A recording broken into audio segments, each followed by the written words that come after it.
آج ہم اللہ کے نام سے سورہ نون کے درس کا آغاز کر رہے ہیں، جس کا دوسرا نام سورہ قلم بھی ہے۔ پہلے تو خیال یہ تھا کہ یہ 2 رکوعوں پر مشتمل ہے، ایک ایک رکوع ایک ایک نشست میں ہم پڑھ کر 2 نشستوں میں اس سورہ کا مطالعہ مکمل کر لیں گے، لیکن آج مجھے خیال آیا ہے کہ 2 تمہیدی مضامین شاید کچھ زیادہ وقت لے لیں۔ ایک تو قرآن حکیم کے جن صورتوں کا آغاز حروف مقطعات سے ہوا ہے، ان میں ترتیب مصحف کے اعتبار سے آخری صورت یہ سورہ نون ہے، لہذا میں چاہتا ہوں کہ آج حروف مقطعات کے بارے میں کچھ باتیں تفصیلاً عرض کروں۔ اگرچہ کافی عرصہ قبل متفرق طور پر یہ باتیں بیان ہوتی رہی ہیں، لیکن آج خیال یہ ہے کہ جامعیت کے ساتھ کوشش کروں کہ وہ تمام باتیں یکجا آپ کے سامنے آ جائیں، اس لیے کہ باضابطہ ریکارڈنگ کا انتظام ان دروس کا ابھی زیادہ عرصہ نہیں ہوا کہ ہم نے شروع کیا ہے۔ دوسرے یہ کہ قرآن حکیم کی وہ آیات جو بالکل ابتدا میں نازل ہوئیں اور وہ صورتیں کہ جن میں وہ آیات شامل ہیں، ان میں ترتیب نزولی کے اعتبار سے اور ان صورتوں کے مابین بعض مضامین کے قدر مشترک ہونے کے اعتبار سے بعض چیزیں اہمیت کی حامل ہیں، تو میں یہ چاہتا ہوں کہ ان کو ضمن میں بھی جو میرے غور و فکر کا حاصل ہے وہ میں آج آپ حضرات تک منتقل کر دوں۔ تو ہو سکتا ہے کہ ان 2 تمہیدی مضامین میں ہمارا آج کا بہت سا وقت صرف ہو جائے اور نفس سورہ کا درس جو ہے وہ کچھ زیادہ آگے نہ بڑھ سکے۔ یہ کوشش تو بہرحال ہوگی کہ ابتدائی 7 آیات کا درس ہم مکمل کر لیں، ہو سکتا ہے کہ 16ویں آیت تک ہمارا درس پہنچ جائے، اور یہ بھی اللہ تعالیٰ کی قدرت سے بعید نہیں ہے، اگر وہ وقت میں بہت سی برکت ڈال دے تو ہو سکتا ہے کہ پہلے رکوع کا مطالعہ بھی ہم مکمل کر لیں۔ لیکن یہ کہ جہاں تک قرات کا تعلق ہے اور تلاوت کا تعلق ہے، ہم پورے رکوع کی تلاوت پہلے کر رہے ہیں۔ اعوذ باللہ من الشیطان الرجیم، بسم اللہ الرحمن الرحیم، نون والقلم وما یسطرون، ما انت بنعمت ربک بمجنون، وان لک لاجرا غیر ممنون، وَإِنَّكَ لَعَلَىٰ خُلُقٍ عَظِيمٍ، فَسَتُبْصِرُ وَيُبْصِرُونَ بِأَيِّكُمُ الْمَفْتُونُ، إِنَّ رَبَّكَ هُوَ أَعْلَمُ بِمَنْ ضَلَّ عَنْ سَبِيلِهِ وَهُوَ أَعْلَمُ بِالْمُهْتَدِينَ، فَلَا تُطِعِ الْمُكَذِّبِينَ، وَدُّوا لَوْ تُدْهِنُ فَيُدْهِنُونَ، وَلَا تُطِعْ كُلَّ حَلَّافٍ مَّهِينٍ، هَمَّازٍ مَّشَّاءٍ بِنَمِيمٍ، مَّنَّاعٍ لِّلْخَيْرِ مُعْتَدٍ أَثِيمٍ، عُتُلٍّ بَعْدَ ذَلِكَ زَنِيمٍ، أَن كَانَ ذَا مَالٍ وَبَنِينَ، إِذَا تُتْلَىٰ عَلَيْهِ آيَاتُنَا قَالَ أَسَاطِيرُ الْأَوَّلِينَ، سنسمه على الخرطوم، إنا بلوناهم كما بلونا أصحاب الجنة إذ أقسموا ليصرمنها مصبحين ولا يستثنون، فطاف عليها طائف من ربك وهم نائمون فأصبحت كالصريم، فتنادوا مصبحين أن اغدوا على حرثكم إن كنتم صارمين، فانطلقوا وهم يتخافتون ألا يدخلنها اليوم عليكم مسكين، وغدوا على حرد قادرين، فلما رأوها قالوا إنا لضالون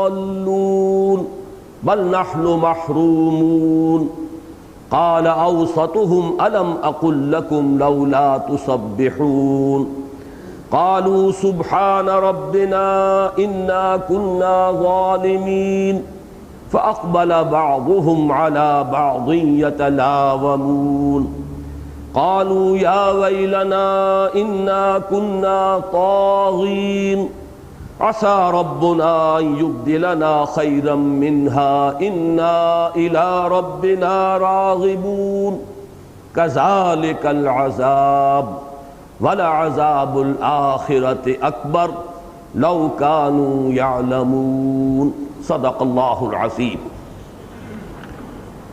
رب اشرح لي صدری ويسر لي أمری واحلل عقدۃ من لسانی يفقهوا قولی۔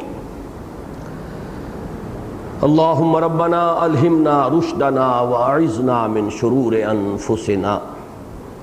اللہم ارنا الحق حقا وارزقنا اتباعہ وارنا الباطل باطلا وارزقنا اجتنابہ۔ اللہم وفقنا لما تحب وترضى۔ جیسا کہ میں نے عرض کیا، اس سورہ مبارکہ کا ایک نام اس حرف کے حوالے سے ہے، حرف مقطع،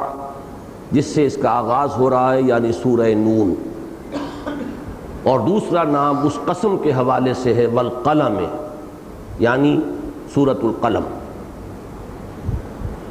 اسی طرح یہ بات بھی میں نے عرض کی ہے کہ قرآن حکیم کی کچھ صورتیں جن کا آغاز حروف مقطعات سے ہوتا ہے، ان میں ترتیب مصحف کے اعتبار سے یہ آخری صورت ہے۔ اس موقع پر مناسب سمجھتا ہوں کہ حروف مقطعات کے بارے میں بعض باتیں عرض کر دوں۔ پہلی بات یہ کہ انہیں حروف مقطعات کیوں کہا جاتا ہے؟ قطع یقطع تقطیعاً کے معنی ہے کسی شے کے ٹکڑے ٹکڑے کر دینا، چونکہ ان حروف کو پڑھا جاتا ہے علیحدہ علیحدہ، ٹکڑے ٹکڑے کر کے۔ الف لام میم، علم نہیں پڑھیں گے اس کو، بلکہ یہ کہ ہر حرف کو جدا جدا پڑھیں گے۔ کاف ہا یا عین صاد، ہر حرف علیحدہ علیحدہ، اس لیے انہیں حروف مقطعات کا نام دیا گیا ہے۔ عربی زبان کے حروف تہجی یا حروف الہجا جو ہیں، ان کے بارے میں ایک اختلاف ہے، وہ 29 ہیں یا 28 ہیں۔ اگر الف اور حمزہ کو ایک حرف مانا جائے تو 28 بنیں گے، انہیں علیحدہ علیحدہ شمار کیا جائے تو 29 ہے۔ اس کے حوالے سے یہ بات آسانی سے یاد رکھی جا سکتی ہے کہ قرآن حکیم کی 114 صورتوں میں سے 29 صورتیں ہیں جن کے آغاز میں حروف مقطعات آئے، اور دوسری بات یہ کہ 14 حروف ہیں کہ جو ان میں استعمال ہوئے ہیں۔ 29 کا نصف 14.5 بنے گا، ظاہر بات ہے کہ وہ 14 یا 15 ہوتے، لیکن چونکہ ایک رائے یہ بھی ہے کہ کل تعداد 28 ہے، تو ہم کہہ سکتے ہیں کہ نصف تعداد ان کی مستعمل ہوئی ہے۔ پھر ان میں سے کچھ صورتیں ہیں جن میں ایک ایک حرف آیا، کچھ میں 2 کچھ میں 3 کچھ میں 4 کچھ میں 5 3 صورتوں کا آغاز ایک ایک حرف سے ہوا، سورہ نون، سورہ قاف، سورہ صاد۔ 9 صورتوں کا آغاز جو ہے وہ 2 حروف سے ہوا ہے۔ 6 صورتیں وہ ہیں جن کے آغاز میں حامیم 2 حرف آئے، ایک یاسین، ایک طاسین، ایک طٰہٰ۔ 13 صورتیں وہ ہیں جن کے آغاز میں 3 حروف آئے ہیں۔ ان میں 6 صورتیں وہ ہیں جو الف لام میم سے شروع ہوتی ہیں، 2 بالکل آغاز میں ہیں، سورہ بقرہ، سورہ آل عمران، اور پھر 4 آتی ہیں 20ویں پارے کے آخر میں اور 21ویں پارے کے شروع میں، سورہ عنکبوت، سورہ روم، سورہ لقمان، سورہ سجدہ۔ 5 صورتیں وہ ہیں کہ جو الف لام را سے شروع ہوتی ہیں، یہ آپ کے علم میں ہے، سورہ یونس، سورہ ہود، سورہ یوسف، پھر سورہ ابراہیم، سورہ حجر، اور 2 صورتیں سورہ شعراء اور سورہ قصص طاسیم میم سے، یہ 13 صورتیں ہیں۔ 4 حروف سے شروع ہونے والی 2 صورتیں ہیں، الف لام میم را سورہ رعد، الف لام میم صاد سورہ اعراف۔ 5 حروف سے شروع ہونے والی بھی 2 ہی صورتیں ہیں، سورہ مریم، کاف ہا یا عین صاد، اور سورہ شورى حامیم عین سین قاف۔ چوتھی بات ان کے بارے میں یہ نوٹ کر لیجئے، یہ صرف یوں سمجھیے کہ اعداد و شمار ہیں، آبزرویشنز ہیں، مشاہدات ہیں، ان کے معنی اور مفہوم سے کوئی براہ راست تعلق نظر نہیں آتا، لیکن یہ ہے کہ غور و فکر کے لیے انسان کے سامنے اگر یہ اعداد و شمار موجود رہیں تو اس سے پھر راستے کھلتے ہیں۔ جو تختی ہے حروف الہجا کی، اس کے ابتدائی حصے میں سے بہت کم حروف لیے گئے، الف، اس کے بعد با نہیں، تا نہیں، سا نہیں، جیم نہیں، پھر ہا آئے گا، پھر خا نہیں، دال نہیں، زال نہیں، پھر را آئے گا۔ لیکن اس کے بالکل برعکس یہ کہ آخری حصے میں اکثر و بیشتر حروف جو ہیں ان میں شامل ہیں، قاف، کاف، لام، میم، نون، یہ تمام حروف ان میں آئے ہیں۔ واو نہیں ہے، اس کے بعد ہا بھی ہے اور یا بھی ہے۔ تیسری دلچسپ بات یہ ہے کہ یہ درمیان میں جو حروف ہیں عربی تختی میں، حروف الہجا میں، وہ اکثر جوڑوں کی شکل میں ہے، جن میں سے ایک حرف بغیر نقطے کے ہے اور ایک حرف نقطے والا ہے، دال، زال، پھر را، زا۔ ان میں سے دال، زال میں سے تو کوئی استعمال نہیں ہوا ہے ان میں، لیکن بقیہ جوڑوں میں آپ دیکھیں گے کہ نقطے والا حرف استعمال نہیں ہوا ہے، بغیر نقطے والا استعمال ہوا۔ را ہے، زا نہیں ہے، سین ہے، شین نہیں ہے، صاد ہے، ضاد نہیں ہے، طا ہے، ظا نہیں ہے، عین ہے، غین نہیں ہے۔ بس یہ یوں سمجھیے کہ اعداد و شمار ہیں، آبزرویشنز ہیں، مشاہدات ہیں۔ ایک ان کے بارے میں یہ بات بھی دلچسپ ہے کہ ان میں سے کس کو آیت قرار دیا گیا، کس کو نہیں، اور یہ معاملہ بھی جیسے کہ ایک اصطلاح میں نے ترتیب مصحف کے اعتبار سے بار بار آپ کے سامنے رکھی ہے اس مضمون کے ضمن میں، کہ یہ تمام امور توقیفی ہیں، یعنی کوئی قاعدہ کلیہ ایسا نہیں ہے، وہ صرف و نحو کا ہو یا اور کسی منطق کا اصول ہو، کہ اس کے حوالے سے ان باتوں تک کوئی شخص از خود رسائی حاصل کر سکے، بلکہ وہ باتیں کہ جو موقوف ہیں اس پر کہ ہمیں حضور سے معلوم ہوئی، اور کوئی ہمارے پاس اس کے لیے کوئی ضابطہ، کوئی قانون، کوئی دلیل، کوئی منطق کا اصول، کوئی صرف و نحو کا اصول نہیں ہے، ان امور کو ہم کہتے ہیں امور توقیفیہ،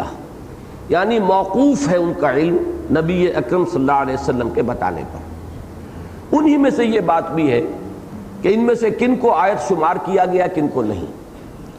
ایک بات تو بہت واضح ہے اور اس میں کچھ اصول بھی کار فرما نظر آتا ہے کہ ایک ایک حرف جو ہے،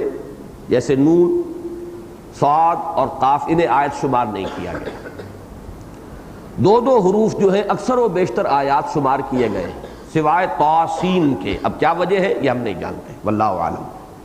ہو سکتا ہے ان حقائق کو سامنے رکھے غور کریں تو کبھی کسی کے سامنے کو نکتہ آ جائے۔ اسی طرح عجیب بات یہ ہے کہ تین تین حروف میں الف لام میم جن صورتوں میں آیا وہ ایک ایک پوری آیت شمار ہوئی، الف لام را کو آیت شمار نہیں کیا گیا، یہاں تک کہ چوتھا حرف بھی شامل ہو گیا، الف لام میم را، اس سیریز میں آیا ہے، چونکہ سورہ رعد، سورہ یونس، ہود، یوسف، پھر رعد، ابراہیم اور ہجر، اسے بھی آیت شمار نہیں کیا گیا۔ باقی تا، سین، میم یہ بھی آیات ہیں۔ آگے الف لام میم را میں عرض کر چکا ہوں 4 ہیں لیکن آیت نہیں، الف لام میم صاد یہ آیت ہے، اسی طریقے سے کاف، ہا، یا، عین، صاد یہ آیت ہے، اور سب سے منفرد شان اس میں جو ہے سورہ شورا کی ہے، 5 حروف اور 2 آیتیں، ہا میم علیحدہ آیت شمار کی جاتی ہے، اور عین، سین، قاف بالکل علیحدہ۔ یہ 2 آیات ہیں سورہ مبارکہ کی، سورہ شورا کی، جو حروف مقطعات پر مشتمل ہے، اور اس وصف کے اعتبار سے سورہ شورا جو ہے پورے قرآن حکیم میں منفرد ہے۔ جہاں تک ان حروف مقطعات کے مفہوم کا تعلق ہے، چند باتیں تو بالکل متفق علیہ ہیں۔ نمبر 1 یہ کہ معلوم یہ ہوتا ہے کہ یہ جس دور میں قرآن نازل ہوا، اس دور کے جو معروف اسالیب تھے ان میں یہ بھی ایک معروف اسلوب تھا، اس لیے کہ کوئی اعتراض نقل نہیں ہوا۔ قرآن مجید نے اپنی فصاحت اور بلاغت کو چیلنج کے طور پر پیش کیا ہے، تو اگر یہ اسلوب معروف نہ ہوتا تو اعتراض ہوتا کہ یہ ان حروف کے کیا معنی ہے، یہ محمل کلام ہے، معاذ اللہ یہ بات کہی جا سکتی تھی، لیکن کسی نے ان پر اعتراض نہیں کیا، تو اس سے معلوم یہ ہوا کہ یہ اسلوب معروف تھا۔ لیکن جس طریقے سے کسی نے اعتراض نہیں کیا اسی کا دوسرا پہلو یہ ہے کہ کسی صحابی نے سوال بھی نہیں کیا، لہٰذا ہمارے پاس کوئی مرفوع قول موجود نہیں ہے کہ خود محمد الرسول اللہ صلی اللہ علیہ وسلم نے ان کا کوئی مفہوم بیان کیا ہو۔ اگر یہ بات ہوتی تو اس کے بعد کسی قیل و قال کی گنجائش نہیں تھی، وہی اس کا مفہوم معین کیا جاتا۔ البتہ کچھ قیاسات مختلف محققین نے کیے ہیں، ان میں سے مثلا سب سے پہلا قیاس جو ہے وہ حضرت عبداللہ ابن عباس رضی اللہ تعالی عنہما کا ہے۔ وہ چونکہ صحابی ہیں، ان کا مقام اور مرتبہ بھی تفسیر قرآن میں یہ ہے کہ انہیں اولین مفسر کہا جا سکتا ہے صحابہ میں۔ پھر ان کے لیے حضور کی دعا ہے اللہم فقہہ فی الدین وعلمہ التاویل، اے اللہ اسے دین کا فہم عطا فرما اور قرآن مجید کی تعویل و تفسیر کا علم عطا فرما۔ یہی وجہ ہے انہیں پھر خطاب ملا حبر الامہ، امت کے سب سے بڑے عالم۔ انہوں نے یہ بات ظاہر کی کہ یہ جملوں کے مخفف کی حیثیت رکھتے ہیں۔ الف لام میم مثلا یہ ایک جملہ ہے، انا اللہ اعلم، انا کا الف لیا گیا یعنی پہلے لفظ کا پہلا حرف، درمیانی لفظ کا درمیانی حرف، لام عالموں کا اللہ کا، اور آخری حرف عالموں کا آخری لفظ کا آخری حرف میم، انا اللہ اعلم الف لام میم۔ لیکن یہ کہ یہ چیز چونکہ ایک خالص قیاس ہے، اس پر کوئی دلیل ان کے پاس بھی نہیں تھی، ایک ذوقی سی شے ہے، تو امت نے اسے قبول نہیں کیا ہے۔ صرف یہ کہ نقل ہو جاتا ہے کہ ایک رائے یہ ہے الف لام میم را ان اللہ عالم و ارا۔ اب یہ کہ یہ ایک دوسرا ان کے اندر جو ہے ایک مفہوم انہوں نے لیا ہے واللہ عالم۔ ایک بات مولانا اصلاحی صاحب نے بھی بیان کی ہے، شد و مد کے ساتھ انہوں نے تو اذعان کے ساتھ اور یقین کے ساتھ کہی ہے، بعض سابق ہمارے محققین نے بھی کہی ہے، اور جب اس پر غور کریں تو جزوی طور پر وہ صحیح بھی نظر آتی ہے کہ یہ سورتوں کے نام ہیں۔ یہ جزوی طور پر اس لیے صحیح ہے کہ یہ سورہ نون، سورہ قاف کا تو کوئی اور نام ہے بھی نہیں، سورہ نون کا تو پھر بھی سورہ قلم دوسرا نام ہے، سورہ صاد۔ لیکن یہ کہ جب آپ تجزیہ کریں گے تو معلوم ہوگا کہ جو تو ایک ایک صورت میں کوئی حرف آئے ہیں تو وہ تو ان کے نام بن سکتے ہیں، لیکن 6 صورتوں کے تو ایک نام نہیں ہو سکتے۔ الف لام میم ان میں سے صرف ایک صورت ہے جس کو الف لام میم السجدہ کہا گیا ہے، باقی سورہ بقرہ، سورہ آل عمران، سورہ عنکبوت، سورہ روم، سورہ لقمان، ان میں سے کسی کا نام سورہ الف لام میم نہیں ہے۔ اسی طرح الف لام را سے 5 صورتیں شروع ہو رہی ہیں، تو ظاہر بات ہے کہ یہ بس ایک جزوی سی بات ہے، اور اس کی صرف یہی سبب جو ہے اس کا قرار دیا جا سکتا ہے کہ چونکہ قرآن مجید کی صورتوں کے نام محض بطور علامت ہے،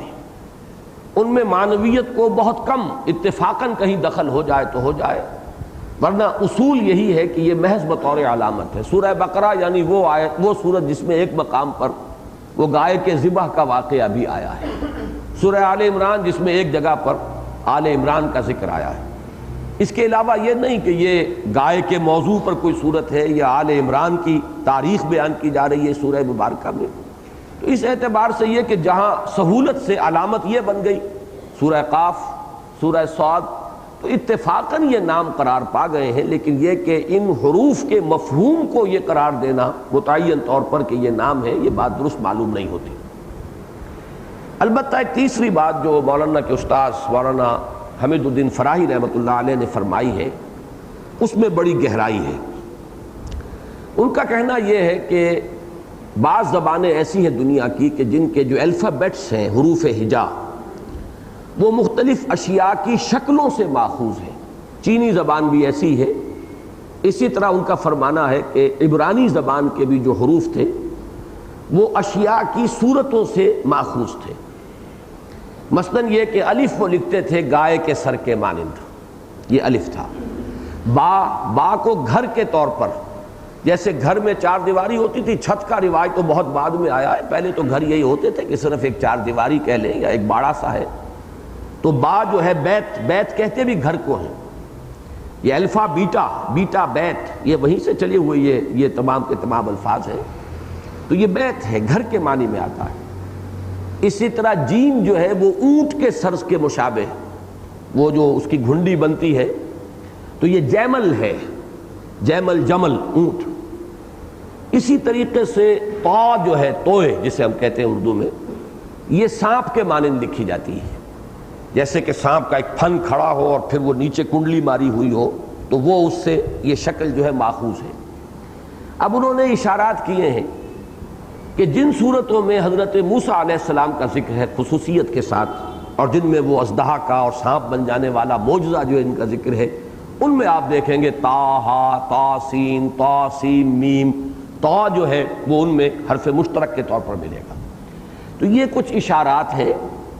اور اس میں چونکہ اس سورہ مبارکہ کا خاص طور پر تعلق جو ہے اس تیسری جو بھی ایک تعبیر ہے اس سے جڑ جاتا ہے. یہ خصوصیت کے ساتھ اس کی مثال بنتی ہے کہ نون جو ہے، نون کہتے بھی مچھلی کو ہے، لکھا بھی جاتا ہے مچھلی کے مانند. کبھی آپ نے مصوری میں بھی دیکھا ہو کہ مچھلی کے کو جہاں کوئی علامت یہ ہوتی ہے کہ ایک کرو لائن اور ایک طرف نقطہ لگا ہوا، وہ اس کی آنکھ کے لیے وہ ایک بطور علامت ہے اور یہ مچھلی بن جاتی ہے. اور نون کہتے بھی عربی کو، جیسے ہمارے ہاں یہ پنجابی میں نون نمک کو کہتے ہیں اور وہ نون سے شروع ہوتا ہے، تو اب وہ جو ایک استعمال ہو گیا ہے اس لفظ کا، اسی طریقے سے وہاں بھی اب یہ سورہ مبارکہ جو شروع ہوئی ہے نون سے، اور اس کے خاتمے میں ذکر آیا ہے صاحب الحوت ولا تکن کصاحب الحوت. صاحب الحوت حضرت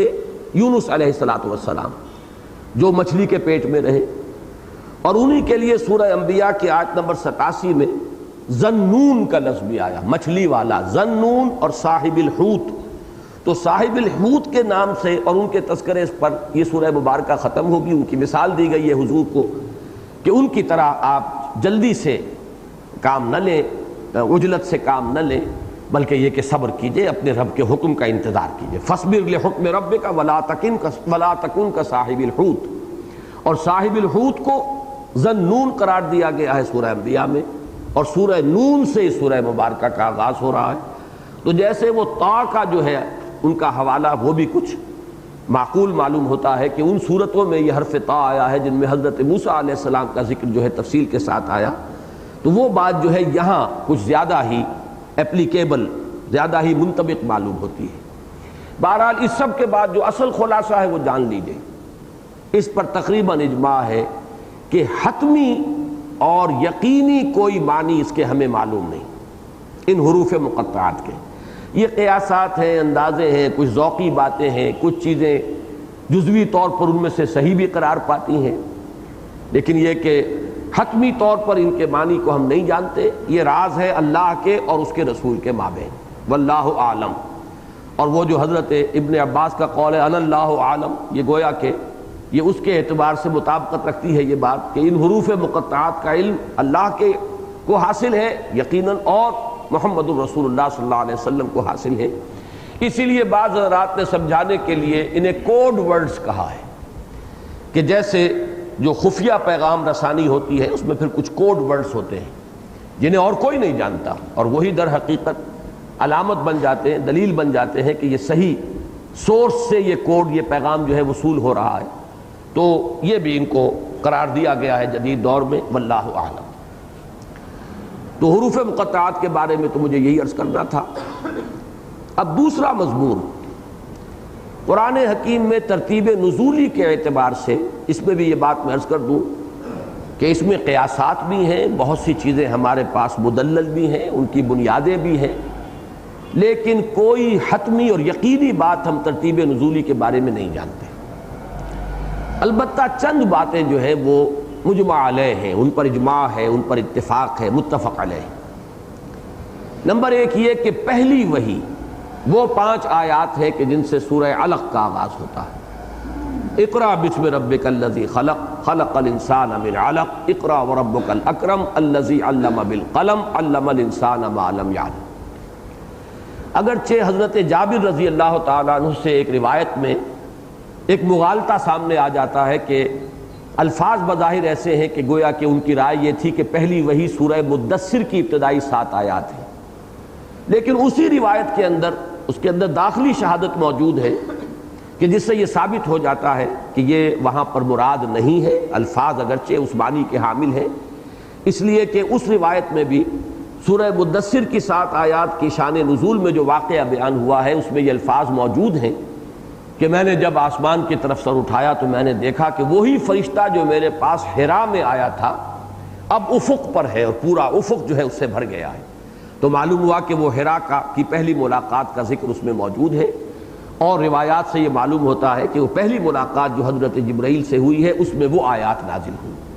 تو گویا کہ صرف ایک روایت جو ہے وہ ذرا سی اشتباہ کی حامل ہے، لیکن اس میں خود داخلی طور پر گواہی موجود ہے کہ وہ پہلی وحی نہیں ہے۔ تو پہلی وحی گویا کہ متفق علیہ ہے یہ بات کہ وہ سورہ علق کی ابتدائی 5 آیات ہیں۔ اس پر بھی اجماع ہے کہ پہلی مکمل سورت جو حضور پر نازل ہوئی ہے صلی اللہ علیہ وسلم وہ سورہ فاتحہ ہے۔ تیسری بات یہ کہ جو ابتدائی آیات ہیں سورہ نون کی جو آج ہم پڑھیں گے انشاءاللہ، سورہ مزمل کی 7 یا 10 آیات، اسی طریقے سے سورہ مدثر کی 7 آیات، اسی طرح سورۃ اللہب، یہ بھی بالکل ابتدائی دور کی آیات ہیں۔ سورہ لہب مکمل اور باقی یہ آیات، یہ چیزیں بھی مجمع علیہ۔ البتہ یہ کہ ان میں ترتیب کیا ہے اس کو یقین کے ساتھ تو کوئی شخص نہیں کہہ سکتا، لیکن یہ کہ بہت سے حضرات نے جو اپنی تحقیق کے نتیجے میں جو ترتیب قائم کی ہے ان میں سے مجھے ان حضرات کی رائے سے اتفاق ہے جن کی رائے یہ ہے، اب یہ آپ نوٹ کر لیں کہ پہلی وحی 5 آیات سورہ علق کی، دوسری وحی 7 آیات سورہ نون یا سورہ قلم کی جو آج ہمیں پڑھنی ہے، تیسری وحی 7 یا 10 آیات، اس پر میں حتمی بات جب سورہ مزمل تک ہم پہنچیں گے پھر عرض کروں گا، وہ سورہ مزمل کی، چوتھی وحی تیقن کے ساتھ تعین کے ساتھ 7 آیات سورہ مدثر کی، پانچویں وحی سورہ فاتحہ کامل،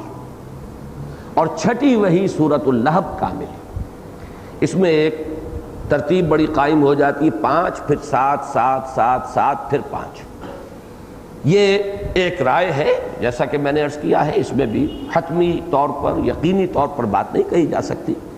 لیکن یہ ہے کہ جو بھی مختلف آراء قائم کی گئی ہیں تھوڑا تھوڑا سا فرق ہے، اس میں کوئی اختلاف نہیں کہ یہ آیات جو ہیں یہ یقیناً انتہائی ابتدائی دور کی، ان میں سے کون سی پہلی کون سے بعد میں اس میں کوئی اختلاف ہو سکتا ہے، لیکن مجھے اس ترتیب سے اتفاق ہے۔ اب وہ 4 صورتیں کہ جن میں یہ ابتدائی آیات شامل ہیں، 2 صورتیں تو ان میں وہ ہیں کہ جو کامل ہیں، سورۃ الفاتحہ، سورۃ اللہب، لیکن وہ 4 صورتیں کہ جن میں صرف ابتدائی آیات ہیں وہ کہ جو بالکل آغاز میں نازل ہوئیں، یہ سورہ نون، سورہ مدثر، سورہ مزمل اور سورہ علق، ان کے کچھ خصائص ہیں مشترک، یہ میں چاہتا ہوں کہ یہی نوٹ کر لیں، اس لیے کہ اب زیادہ فاصلہ نہیں رہا ہے، سورہ مزمل سورہ مدثر تک بھی پہنچ جائیں گے انشاءاللہ، اب درمیان میں غالباً 4 صورتیں ہیں، اور پھر سورہ علق بھی، اور سورہ علق پر تو خیر میری تفصیلی گفتگو جو ہے جمعوں کے خطابات میں ہو بھی چکی ہے۔ ان میں 3 مضامین قدر مشترک کے طور پر ہیں، سب کے شروع میں خصوصی خطاب ہے محمد الرسول اللہ صلی اللہ علیہ وسلم سے، اور ان سے واقعہ یہ ہے کہ ایک تو ہمیں اس دور کے حالات کا ایک عکس جو ہے وہ ملتا ہے، کن حالات سے نبی اکرم صلی اللہ علیہ وسلم گزر رہے تھے، اور اس سے بھی اہم تر بات یہ کہ اس دور میں حضور کو کیا ہدایات دی گئی۔ تو یہ سیرت النبی کا بھی ایک اہم موضوع ہے، اور دین کی تحریک، غلبہ دین کی جد و جہد کے ضمن میں بھی جو ابتدائی حالات سے سابقہ پیش آتا ہے ان میں کیا ہدایات ہیں، اس اعتبار سے بھی یہ فواتح ہم انہیں کہیں گے، یعنی افتتاحی آیات سورہ نون کی یا سورہ قلم جس کا دوسرا نام ہے، سورہ مزمل کی، سورہ مدثر کی اور سورہ علق کی فواتح جو ہیں افتتاحی آیات، ان کی خصوصی اہمیت اس اعتبار سے۔ دوسرا جو مضمون ان میں قدر مشترک کے طور پر ہے وہ ہے آخرت، معاد کا مضمون، لیکن عجیب ترتیب ہے، سورہ علق میں معاد کا فلسفہ بیان ہوا ہے، آخرت پر ایمان کیوں ضروری ہے،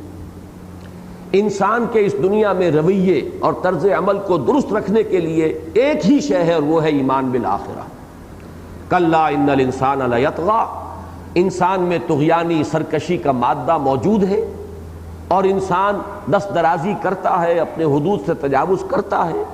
اس لیے کرتا ہے کہ پکڑ نہیں ہے، فوری طور پر کوئی سرزنش نہیں ہے، کوئی سزا نہیں ہے۔ الراہ استغنا، اگر جھوٹ بولتے ہی اگر کوئی چھالا پڑ جاتا زبان پر تو پھر دوسری مرتبہ جھوٹ بولتے ہوئے آدمی 10 دفعہ سوچتا، لیکن کچھ نہیں ہوتا۔ لہذا اب اس کو صحیح رخ پر قائم رکھنے کے لیے، صحیح روش پر قائم رکھنے کے لیے ایک ہی چیز ہے، ان الی ربک الرجعی، کہ تیرے رب کی طرف لوٹنا ہے، جانا ہے۔ اگر اس کا استحضار رہے گا، اس کا خوف رہے گا تو آدمی تیر کی طرح سیدھا رہے گا۔ تو فلسفہ آخرت ہے جو اس میں بیان ہوا۔ سورہ نون میں ایک بڑی سادہ اور پیاری تمثیل کے انداز میں بتایا ہے کہ جب استحضار اللہ کا اور آخرت کا نہیں رہتا انسان کے ذہن اور قلب میں تو کس طرح وہ سنک کرتا ہے، گرتا ہے، اخلاقی اعتبار سے گراوٹ میں اور پستی میں مبتلا ہوتا ہے۔ یہ گویا کہ مضمون وہی جو سورہ علق میں آیا ہے اصولی اعتبار سے، اسی مضمون کو، اسی فلسفے کو ایک تمثیل کے پیرائے میں سورہ نون میں بیان کیا گیا ہے۔ یہ جو پہلے رکوع کی آیات 17 تا 33 ہیں یہ اس تمثیل پر مشتمل ہے۔ سورہ مزمل اور مدثر میں ہم یہ دیکھتے ہیں کہ قیامت کے دن کا نقشہ، اس کی دہشت اور پھر جہنم کے عذاب کی کچھ جھلک ہے جو دکھائی گئی۔ یہ گویا کہ خطابی انداز میں، اذعانی انداز میں، خبری انداز میں، مثلا یہ کہ سورہ مدثر میں 3 آیات بڑی لرزا دینے والی ہیں۔ فَإِذَا نُقِرَ فِي النَّاقُورِ فَذَلِكَ يَوْمَئِذٍ يَوْمٌ عَسِيرٌ عَلَى الْكَافِرِينَ غَيْرُ يَسِيرٌ۔ یہ جو اس کے اندر تاثر ہے اسی کو سورہ مزمل میں کہا گیا ہے، يَوْمًا يَجْعَلُ الْوِلْدَانَ شِيبًا السَّمَاءُ مُنْفَطِرٌ بِهِ كَانَ وَعْدُهُ مَفْعُولًا۔ اسی طرح آگے چل کر سورہ مدثر میں فرمایا سَأُصْلِيهِ سَقَرَ وَمَا أَدْرَاكَ مَا سَقَرُ لَا تُبْقِي وَلَا تَذَرُ لَوَّاحَةٌ لِلْبَشَرِ عَلَيْهَا 19۔ اور سورہ مزمل کے اندر إِنَّ لَدَيْنَا أَنْكَالًا وَجَحِيمًا وَطَعَامًا ذَا غُصَّةٍ وَعَذَابًا أَلِيمًا۔ اب یہ انداز جو ہے یہ میں نے چاروں صورتوں کا صرف اجمالی تذکرہ کر دیا۔ پہلے حصے میں ہر صورت کے اندر آپ کو حضور سے خصوصی خطاب ملے گا، واحد کے صیغے سے خطاب ہے، اور ایک داعی کی حیثیت سے اور فرائض نبوت کے جو ابتدائی مراحل اور مسائل تھے ان کے اعتبار سے ان کی بڑی اہمیت ہے۔ تو عملاً کسی بھی اسلامی دعوت اور اسلامی تحریک میں جو بھی لوگ شامل ہوں ان کے لیے ابتدائی مسائل اور حالات جن سے وہ دوچار ہوتے ہیں ان کے اعتبار سے بڑا عملی سبق ہے۔ ثانیاً آخرت کا تصور، اور وہ دونوں اعتبارات سے فلسفہ اس کا 3 آیات میں سورہ علق میں آ گیا، اسی کی تمثیل کے پیرائے میں مزید وضاحت سورہ نون میں ہو گئی، اور قیامت کے دن کی دہشت اور جنت اور جہنم کے عذاب کی جو سختی ہے اس کی جھلک یہ سورہ مزمل اور مدثر میں دکھا دی گئی۔ تیسرا مشترک مضمون جو ہے ان چاروں صورتوں کا وہ ہے معاندین اور مخالفین کا تذکرہ، اور اس میں خاص طور پر ذرنی والمکذبین اولی النعمہ، ذرنی ومن خلقت وحیدا، ذرنی ومن یکذب بہذا الحدیث۔ اے نبی چھوڑیے مجھے اور ان کو، یہ جو مخالفین ہیں، معاندین ہیں، جو آپ کی مخالفت پر قبر بستہ ہو گئے۔ ظاہر بات ہے کہ یہ جو حصے ہیں ان صورتوں کے یہ بالکل ابتدائی دور کے نہیں ہو سکتے، یہ کچھ نہ کچھ اس دور میں نازل ہوئے ہیں جبکہ کشمکش شدت اختیار کی گئی تھی، جبکہ تکذیب ہو رہی تھی،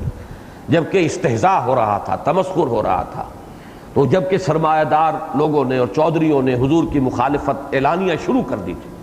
بالکل آغاز میں تو ایسا نہیں تھا، یہ بعد میں تفصیل سے جب ان صورتوں کو پڑھیں گے تو ظاہر ہے کہ ان آیات کے نزول میں فصل ہے زمانی اعتبار سے، لیکن یقیناً کوئی حکمت ہے جس کی بنا پر انہیں جمع کیا گیا ہے۔ 3 حصے 3 صورتوں کے اندر جمع کر دیے گئے، سورہ علق میں بھی، سورہ نون میں بھی، مدثر میں بھی، مزمل میں بھی۔ اس میں ذرا جو ایک خاص بات نوٹ کرنے کی ہے، چونکہ اس سورہ مبارکہ میں جو کردار بیان آئے گا، اس کردار جو بیان ہوگا اس کے ضمن میں اس کی وضاحت جو ہے درکار ہوگی، کہ ایک تو یہ کہ جن لوگوں نے بھی حضور کو تسلیم کرنے سے، آپ کی نبوت کو ماننے سے انکار کیا وہ سب کافر ہیں، لیکن یہ کہ کافر سب برابر نہیں تھے۔ وہ جو فارسی کا شعر ہے، بارہا ہم نے پڑھا ہے، سنا ہے، کہ نہ ہر زن زن است و نہ ہر مرد مرد، خدا پنج انگشت یکساں نہ کرد۔ نہ تمام مرد جو ہیں وہ مرد ہی ہیں، نہ تمام عورتیں عورتیں ہی ہیں، اللہ نے پانچوں انگلیاں برابر نہیں کی ہیں۔ بہرحال تو تمام مومنین بھی ایک سطح پر نہیں ہیں، ان میں سید المومنین ابو بکر صدیق ہیں، ان میں وہ بھی ہیں جو کہنے کو مومن تھے، دعوے کے مومن تھے، حقیقت میں منافق تھے۔ تو ابو بکر سے لے کر عبداللہ ابن ابی تک اب آپ کتنے اس کے اندر درجات ہو جائیں گے، میں تو سمجھتا ہوں کہ لامتناہی درجے ہوں گے، انفائنائٹ۔ اسی طریقے سے مخالفین میں، یا مخالفین کا لفظ میں نے غلط استعمال کیا، جو منکرین تھے جنہوں نے انکار کیا، نہیں مانا، ان میں ابو طالب بھی ہیں، لیکن یہ کہ ابو طالب کا معاملہ اور ہے، حضور سے محبت ہے، اور وہ محبت صرف رشتہ داری کی بنیاد پر نہیں ہے، اس لیے کہ رشتہ داری تو وہی رشتہ داری ابو لہب کے ساتھ بھی تھی۔ اس کا مطلب ہے کوئی نہ کوئی طبیعت کی مناسبت بھی تو ہے، کوئی نہ کوئی ان کی طبیعت میں نیکی کا مادہ ہے، لیکن وہ ایمان نہیں لائے۔ اب وہاں سے چلیے تو بالکل ایک سرے پر آپ کو نظر آئیں گے اگر ابو طالب، تو دوسرے سرے پر ابو لہب ہے۔ اور عجیب ہے، یہ قرآن مجید نے اس طرح ہمارے سامنے رکھا ہے کہ دونوں رشتہ داری میں قریب ترین، لیکن یہ ہے کہ دو انتہاؤں پر۔ تو میں مخالفین کا ان میں سے ذکر کرتا ہوں، اس لیے کہ اگرچہ ابو طالب ایمان نہیں لائے لیکن مخالف نہیں تھے، بلکہ معاون تھے، مددگار تھے، پشت پناہ تھے، ساتھ دیا ہے۔ مخالفین میں تین کردار ہیں جنہیں قرآن نے نمایاں کیا ہے۔ ایک تو بدترین کردار، اگرچہ الفاظ اچھے نہیں ہیں لیکن میں نہیں سمجھتا کہ ان کے بغیر جو اصل مفہوم ہے وہ ادا ہو سکے۔ ہماری علاقے کی کولوکیل لینگویج میں اگر کسی شے کا ذکر کرنا ہو یا کسی شخص کا ذکر کرنا ہو جس میں سرے سے کوئی خیر نہ ہو، تو کہتے ہیں گو در گو بلی کا گو، یعنی گوبر جو ہے استعمال ہو جاتا ہے، لیکن وہ جو فضلہ بلی کا ہے وہ تو انتہائی متعفن، اور اس میں کسی بھی کام میں وہ آنے والی شے ہے ہی نہیں۔ تو اس کا مصداق کامل ابو لہب تھا،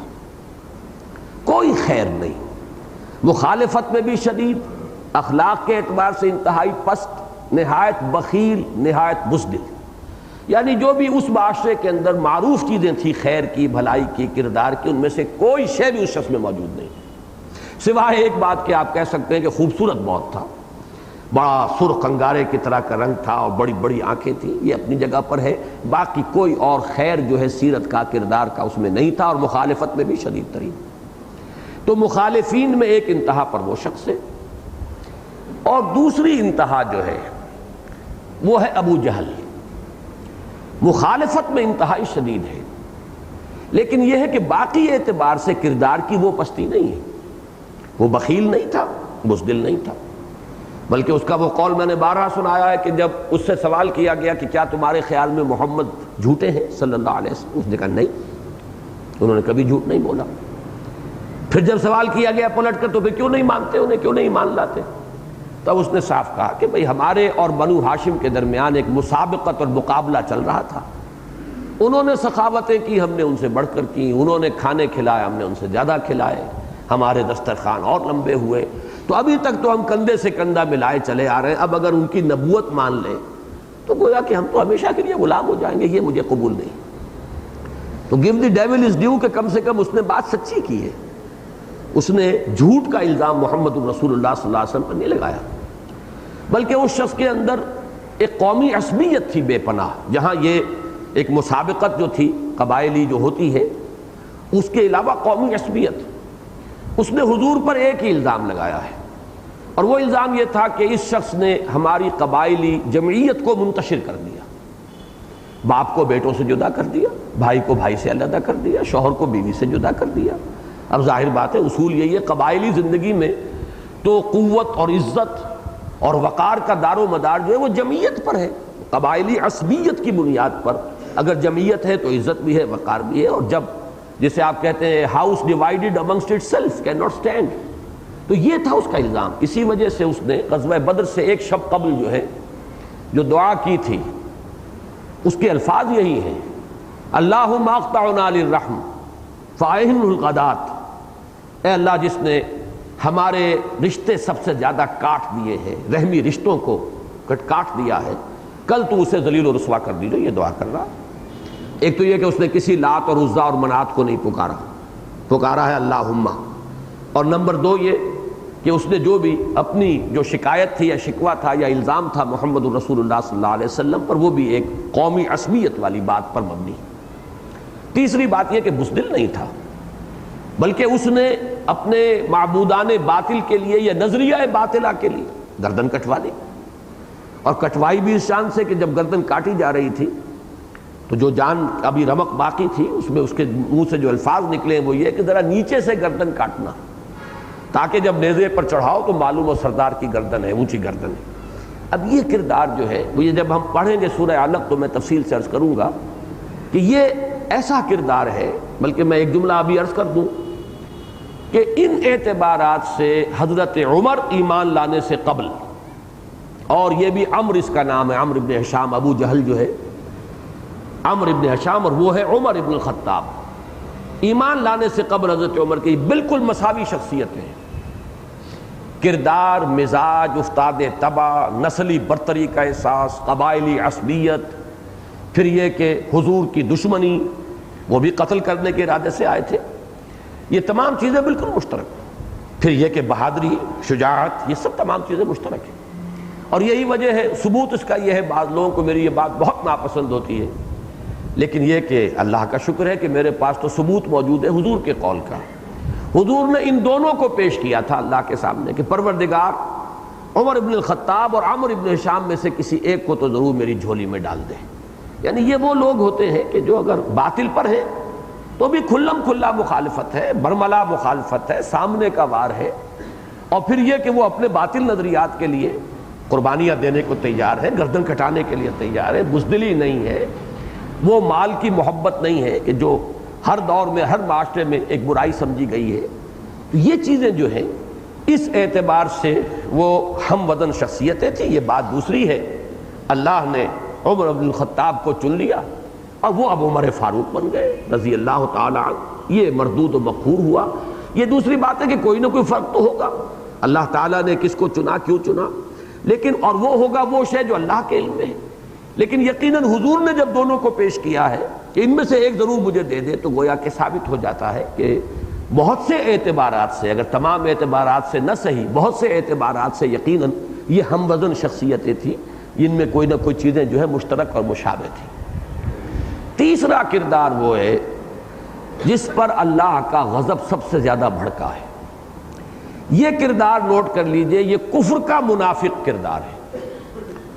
جس طرح جو قانونی دائرے میں اسلام کے آ گئے تھے لیکن منافق تھے،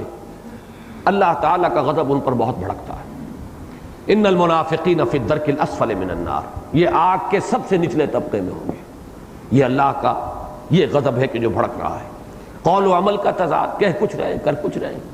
لما تقولون ما لا تفعلون کبر مقتا عند اللہ ان تقولوا ما لا تفعلون۔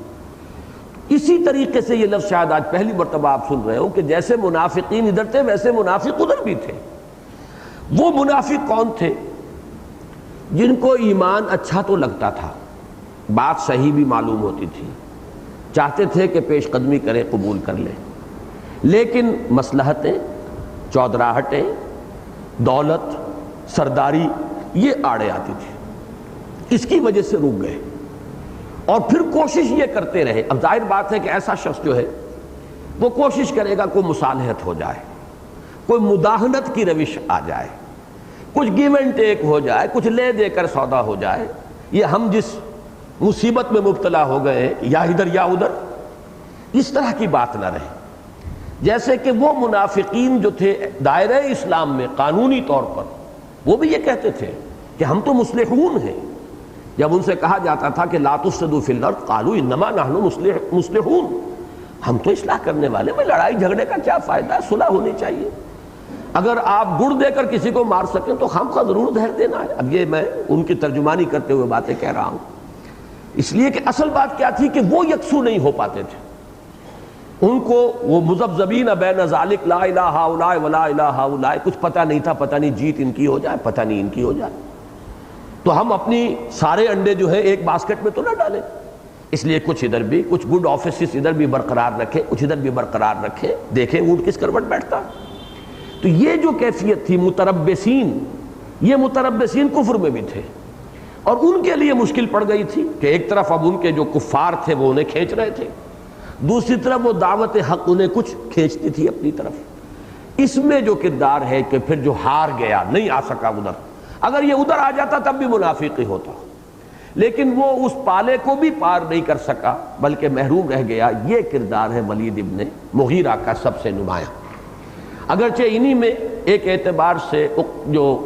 عتبہ ابن ربیعہ ہے ان کو بھی شامل کیا جا سکتا ہے، صلح جو قسم کے لوگ، دنگا فساد نہ ہو، معاملات کو دیکھو، ابھی چھوڑو حالات کو دیکھو، تیل کی دار دیکھو، لیکن یہ کہ ان میں یہ چونکہ بہت سرمایہ دار تھا، بڑا چودھری تھا، بہت صاحب جائیداد تھا، اس کی طائف میں بھی جائیداد تھی، مکے میں بھی جائیداد تھی، دولت کے انبار تھے، تو یہ شخص مؤثر بہت تھا اس معاشرے کے اندر۔ اس اعتبار سے سورہ مدثر میں تو تعین کے ساتھ اسی کا ذکر ہوا ہے۔ سورہ علق میں ابو جہل کا ذکر، سورہ لہب جو بدترین تھا اس پر پوری صورت آ گئی، سورۃ اللہب، ابو لہب کے بارے میں، سورہ علق میں ابو جہل، اور یہ جو شخص ہے یہ سورہ مدثر میں تو تعین کے ساتھ اسی کا ذکر ہے، اس میں کوئی اختلاف نہیں۔ ذرنی ومن خلقت وحیدا وجعلت له مالا ممدودا وبنین شہودا، یہ جو ہے الی الآخر۔ اس سورہ مبارکہ کے بارے میں کچھ اختلاف ہے، اس لیے کہ یہاں جمع کا صیغہ اختیار کیا گیا ہے،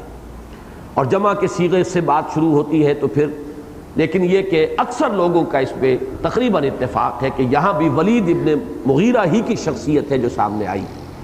بعض حضرات نے اخنس ابن شریح کا نام بھی لیا ہے، لیکن میری رائے انہی حضرات کے ساتھ ہے کہ جن کے نزدیک اس میں بھی جو کردار آیا ہے وہی ولید ابن مغیرہ کا ہے، اور اس کا آغاز ہی اس سے ہوتا ہے وَدُّوا لَوْ تُدْهِنُوا فَيُدْهِنُونَ، مداہنت کا علم بردار، کہ کچھ گیو اینڈ ٹیک ہو، کچھ مصالحت کر لی جائے، کچھ مانو کچھ منواؤ، یہ نہیں ہے کہ ساری باتیں تمہاری مانی جائیں، تاکہ یہ کہ یہ جو ایک مشکل پڑ گئی ہے ہمیں کہ یا ادھر ہو یا ادھر ہو، اس سے نجات ملے، اس مخمصے سے نجات مل جائے، اس کے لیے مصالحانہ کردار اختیار کرنے والے لوگ۔ سورہ مزمل میں بالکل واضح ہے کہ کسی ایک شخص کا ذکر نہیں ہے، ذرنی والمکذبین اولی النعمہ، وہ سب ان کو ایک کلاس کے طور پر لیا گیا ہے کہ جو نعمتوں میں پلے ہوئے ہیں اور نعمتوں میں کھیل رہے ہیں، دولت میں اور وجاہت میں، اور جو آپ کی مخالفت پر نبی کمر بستہ ہے، چھوڑیے مجھے اور انہیں، میں ان سے نمٹ لوں گا۔ تو یہ ہے تیسرا مضمون ان چار سورتوں کا کہ جو مشترک ہے۔ ان کو اگر اس اعتبار سے سامنے رکھیں گے تو انشاءاللہ، میں نے خاص طور پر اتنا زور اس لیے دیا ہے کہ اس سے ہمیں ایک بصیرت باطنی معلوم ہوگی تحریکی اعتبار سے، مخالفین کے کیا کیا کردار ہوتے ہیں، ان میں بھی ہمیں فرق مراتب کرنا ہوگا، اس لیے کہ سب ایک جیسے نہیں ہوتے۔ وہ جو کردار یعنی وہاں پر جو بھی انکار کرنے والے تھے، جنہوں نے تسلیم نہیں کیا حضور کی نبوت و رسالت کا، اقرار نہیں کیا کم سے کم، ان میں ابو طالب کو بھی شمار کرنا پڑے گا۔ باقی مخالفین میں تو ظاہر بات ہے ابو طالب نہیں ہے، تو ابو لہب کا کردار بھی ہے، ابو جہل کا کردار بھی ہے، اور ولید ابن مغیرہ کا کردار بھی ہے۔ یہ تین کردار آپ کو ہمیشہ ملیں گے مخالفین کے اندر۔ پھر ان کے بارے میں کس کس کے بارے میں کیا انداز بیان ہے، قرآن مجید کا اسلوب کیا ہے، اس سے ہمیں ایک گہرائی ملے گی باطنی بصیرت کے اندر۔ اور ابتدائی حصہ تو جیسا کہ میں نے عرض کیا ہے وہ بہت ہی اہم ہے کہ ابتدائی دور میں جو مسائل اور حالات ہوتے ہیں ان میں رہنمائی جو ہے وہ ہمیں اس سے ملے گی۔ تیسری حقیقت یہ سامنے آتی ہے کہ دعوت اسلامی میں اصل ایمفیسس جو ہے وہ آخرت پر، انذار آخرہ، ایمان بالآخرہ، یہ ہے کہ جس سے اگر بات شروع ہوگی تو وہ صحیح رخ پر ہوگی، اور اگر یہ نہیں ہے تو پھر یہ کہ وہ صحیح رخ پر بات نہیں ہوگی، چاہے اس کے اندر کوئی خیر کا پہلو موجود ہو۔ اب ان تمہیدی باتوں کے بعد اب آئیے ہم شروع کر دیں۔ نون والقلم وما یسطرون، نون اور قسم ہے قلم کی اور اس کی کہ جو کچھ وہ لکھتے ہیں۔ یہاں پر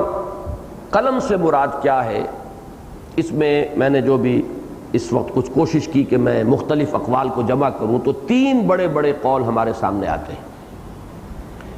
ایک تو بعض روایات کی بنا پر جن کا ابھی میں تذکرہ کروں گا، ایک خیال یہ ہے کہ اس سے مراد ہے وہ قلم جس نے تمام تقدیریں اور مقادیر لکھ دی تھی اس کائنات کی تخلیق سے قبل، اس لیے کہ اس کے لیے روایات آتی ہیں۔ ایک روایت تو حضرت عبداللہ ابن عمر سے ہے رضی اللہ تعالی عنہما مرفوعاً ہے، حضور کا قول ہے جو حضرت عبداللہ ابن عمر رضی اللہ تعالی عنہما بیان کر رہے ہیں، نقل فرما رہے ہیں۔ پھر یہ کہ راوی پھر اس کو یعنی امام مسلم رحمہ اللہ نے روایت کیا ہے، اس اعتبار سے اس کا پایہ ثقہ ہے، اور وہ یہ ہے کہ آسمان اور زمین کی تخلیق سے 50,000 سال قبل اللہ نے مخلوقات کی تقدیریں یعنی اندازے لکھ دیے تھے، اور اس وقت اس کا عرش پانی پر تھا۔ اب یہ چونکہ متشابہات میں سے شمار ہوگا، اس کے مضمون کو ہم نہیں لیں گے، لیکن ایک مضمون لے لیجئے کہ یقیناً علم خداوندی میں، جیسا کہ میں نے سورہ ملک کے حوالے سے بھی عرض کیا تھا کہ علم خداوندی میں ہر شے ہمیشہ سے موجود ہے، تو وہ تمام اشیاء کے جو تخلیق پانی تھیں ان کے بارے میں اندازے ایک وقت معین پر کہیں کسی حیطۂ تحریر میں بھی لے آئے گئے اس روایت کی روح سے۔ دوسری روایت ہے، اسے امام ترمذی نے روایت کیا ہے، اگرچہ اس کے بارے میں رائے یہ ظاہر کی ہے کہ قال حدیث غریب،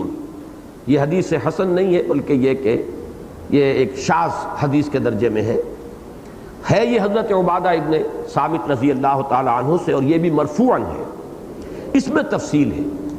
کہ اللہ نے سب سے پہلے قلم کو پیدا فرمایا اور اسے حکم دیا کہ لکھ۔ قلم نے سوال کیا کیا لکھوں؟ ارشاد ہوا تقدیر کو لکھ دے، چنانچہ ہر وہ چیز لکھ دی گئی جو گزر گئی ہے یا آنے والی ہے۔ اب ظاہر بات ہے جن حضرات کا زیادہ ذوق جو ہے وہ روایات پر مبنی تفسیر کرنا ہے تو وہ اسی کو نقل کرتے ہیں، اور یہ ہمارے ان دو روایات کی روح سے قلم پھر وہ قرار پایا۔ اب اس قلم کو ہم نہیں جان سکتے وہ کیسا قلم تھا، اب بعض حضرات نے اس کے بارے میں فرمایا وہ نور کا قلم تھا اور وہ آسمان سے زمین تک تھا، یہ تو وہ تمام جو بھی اپنے ایک ذوقی باتیں ہیں۔ جو مرفوعاً چیزیں نقل کی گئی ہیں وہ یہی دو ہیں جو میں نے عرض کر دی، ان میں سے بھی ایک حدیث صحیح ہے، صحیح مسلم میں موجود ہے، ایک حدیث غریب ہے جسے امام ترمذی نے روایت کیا۔ ایک دوسری رائے جو ہے وہ جدید جو ہمارا ذوق ہے تفسیر کا عام، اور جس میں کہ ہم عموم لفظ کو پیش نظر رکھتے ہیں کہ اس سے مراد ہے ہر قلم اور جو کچھ اس سے لکھا جاتا ہے، اور اس کا در حقیقت رشتہ جوڑا جاتا ہے پہلی وحی سے۔ اس میں بھی چونکہ الفاظ آئے ہیں الذی علم بالقلم اقرا وربک الاکرم الذی علم بالقلم، یعنی انسانی علم جو بڑھا ہے، اس نے جو ترقی پائی ہے وہ قلم کے وسیلے سے، اس لیے کہ ہر نسل نے ہر دور میں کچھ معلومات حاصل کی، وہ معلومات اگلی نسل تک ہے وہ قلم جس نے تمام تقدیریں اور مقادیر لکھ دی تھی اس کائنات کی تخلیق سے قبل، اس لیے کہ اس کے لیے روایات آتی ہیں۔ ایک روایت تو حضرت عبداللہ ابن عمر سے ہے رضی اللہ تعالی عنہما، مرفوعاً ہے، حضور کا قول ہے جو حضرت عبداللہ ابن عمر رضی اللہ تعالی عنہما بیان کر رہے ہیں، نقل فرما رہے ہیں۔ پھر یہ کہ راوی پھر اس کو یعنی امام مسلم رحمہ اللہ نے روایت کیا ہے، اس اعتبار سے اس کا پایہ ثقہ ہے، اور وہ یہ ہے کہ آسمان اور زمین کی تخلیق سے 50,000 سال قبل اللہ نے مخلوقات کی تقدیریں یعنی اندازے لکھ دیے تھے، اور اس وقت اس کا عرش پانی پر تھا۔ اب یہ چونکہ متشابہات میں سے شمار ہوگا، اس کے مضمون کو ہم نہیں لیں گے، لیکن ایک مضمون لے لیجئے کہ یقیناً علم خداوندی میں، جیسا کہ میں نے سورہ ملک کے حوالے سے بھی عرض کیا تھا کہ علم خداوندی میں ہر شے ہمیشہ سے موجود ہے، تو وہ تمام اشیاء کے جو تخلیق پانی تھیں ان کے بارے میں اندازے ایک وقت معین پر کہیں کسی حیطۂ تحریر میں بھی لے آئے گئے اس روایت کی روح سے۔ دوسری روایت ہے، اسے امام ترمذی نے روایت کیا ہے، اگرچہ اس کے بارے میں رائے یہ ظاہر کی ہے کہ قال حدیث غریب، یہ حدیث حسن نہیں ہے بلکہ یہ کہ یہ ایک شاذ حدیث کے درجے میں ہے یہ حضرت عبادہ ابن صامت رضی اللہ تعالی عنہ سے، اور یہ بھی مرفوعاً ہے۔ اس میں تفصیل ہے کہ اللہ نے سب سے پہلے قلم کو پیدا فرمایا اور اسے حکم دیا کہ لکھ۔ قلم نے سوال کیا کیا لکھوں؟ ارشاد ہوا تقدیر کو لکھ دے، چنانچہ ہر وہ چیز لکھ دی گئی جو گزر گئی ہے یا آنے والی ہے۔ اب ظاہر بات ہے جن حضرات کا زیادہ ذوق جو ہے وہ روایات پر مبنی تفسیر کرنا ہے تو وہ اسی کو نقل کرتے ہیں، اور یہ ہمارے ان دو روایات کی روح سے قلم پھر وہ قرار پایا۔ اب اس قلم کو ہم نہیں جان سکتے وہ کیسا قلم تھا، اب بعض حضرات نے اس کے بارے میں فرمایا وہ نور کا قلم تھا اور وہ آسمان سے زمین تک تھا. یہ تو وہ تمام جو بھی اپنے ایک ذوقی باتیں ہیں. جو مرفوعاً چیزیں نقل کی گئی ہیں وہ یہی دو ہیں جو میں نے عرض کر دی. ان میں سے بھی ایک حدیث صحیح ہے, صحیح مسلم میں موجود ہے. ایک حدیث غریب ہے جسے امام ترمذی نے روایت کیا. ایک دوسری رائے جو ہے وہ جدید جو ہمارا ذوق ہے تفسیر کا عام, اور جس میں کہ ہم عموم لفظ کو پیش نظر رکھتے ہیں کہ اس سے مراد ہے ہر قلم اور جو کچھ اس سے لکھا جاتا ہے, اور اس کا در حقیقت رشتہ جوڑا جاتا ہے پہلی وحی سے. اس میں بھی چونکہ الفاظ آئے ہیں الذی علم بالقلم اقرا وربک الاکرم الذی علم بالقلم,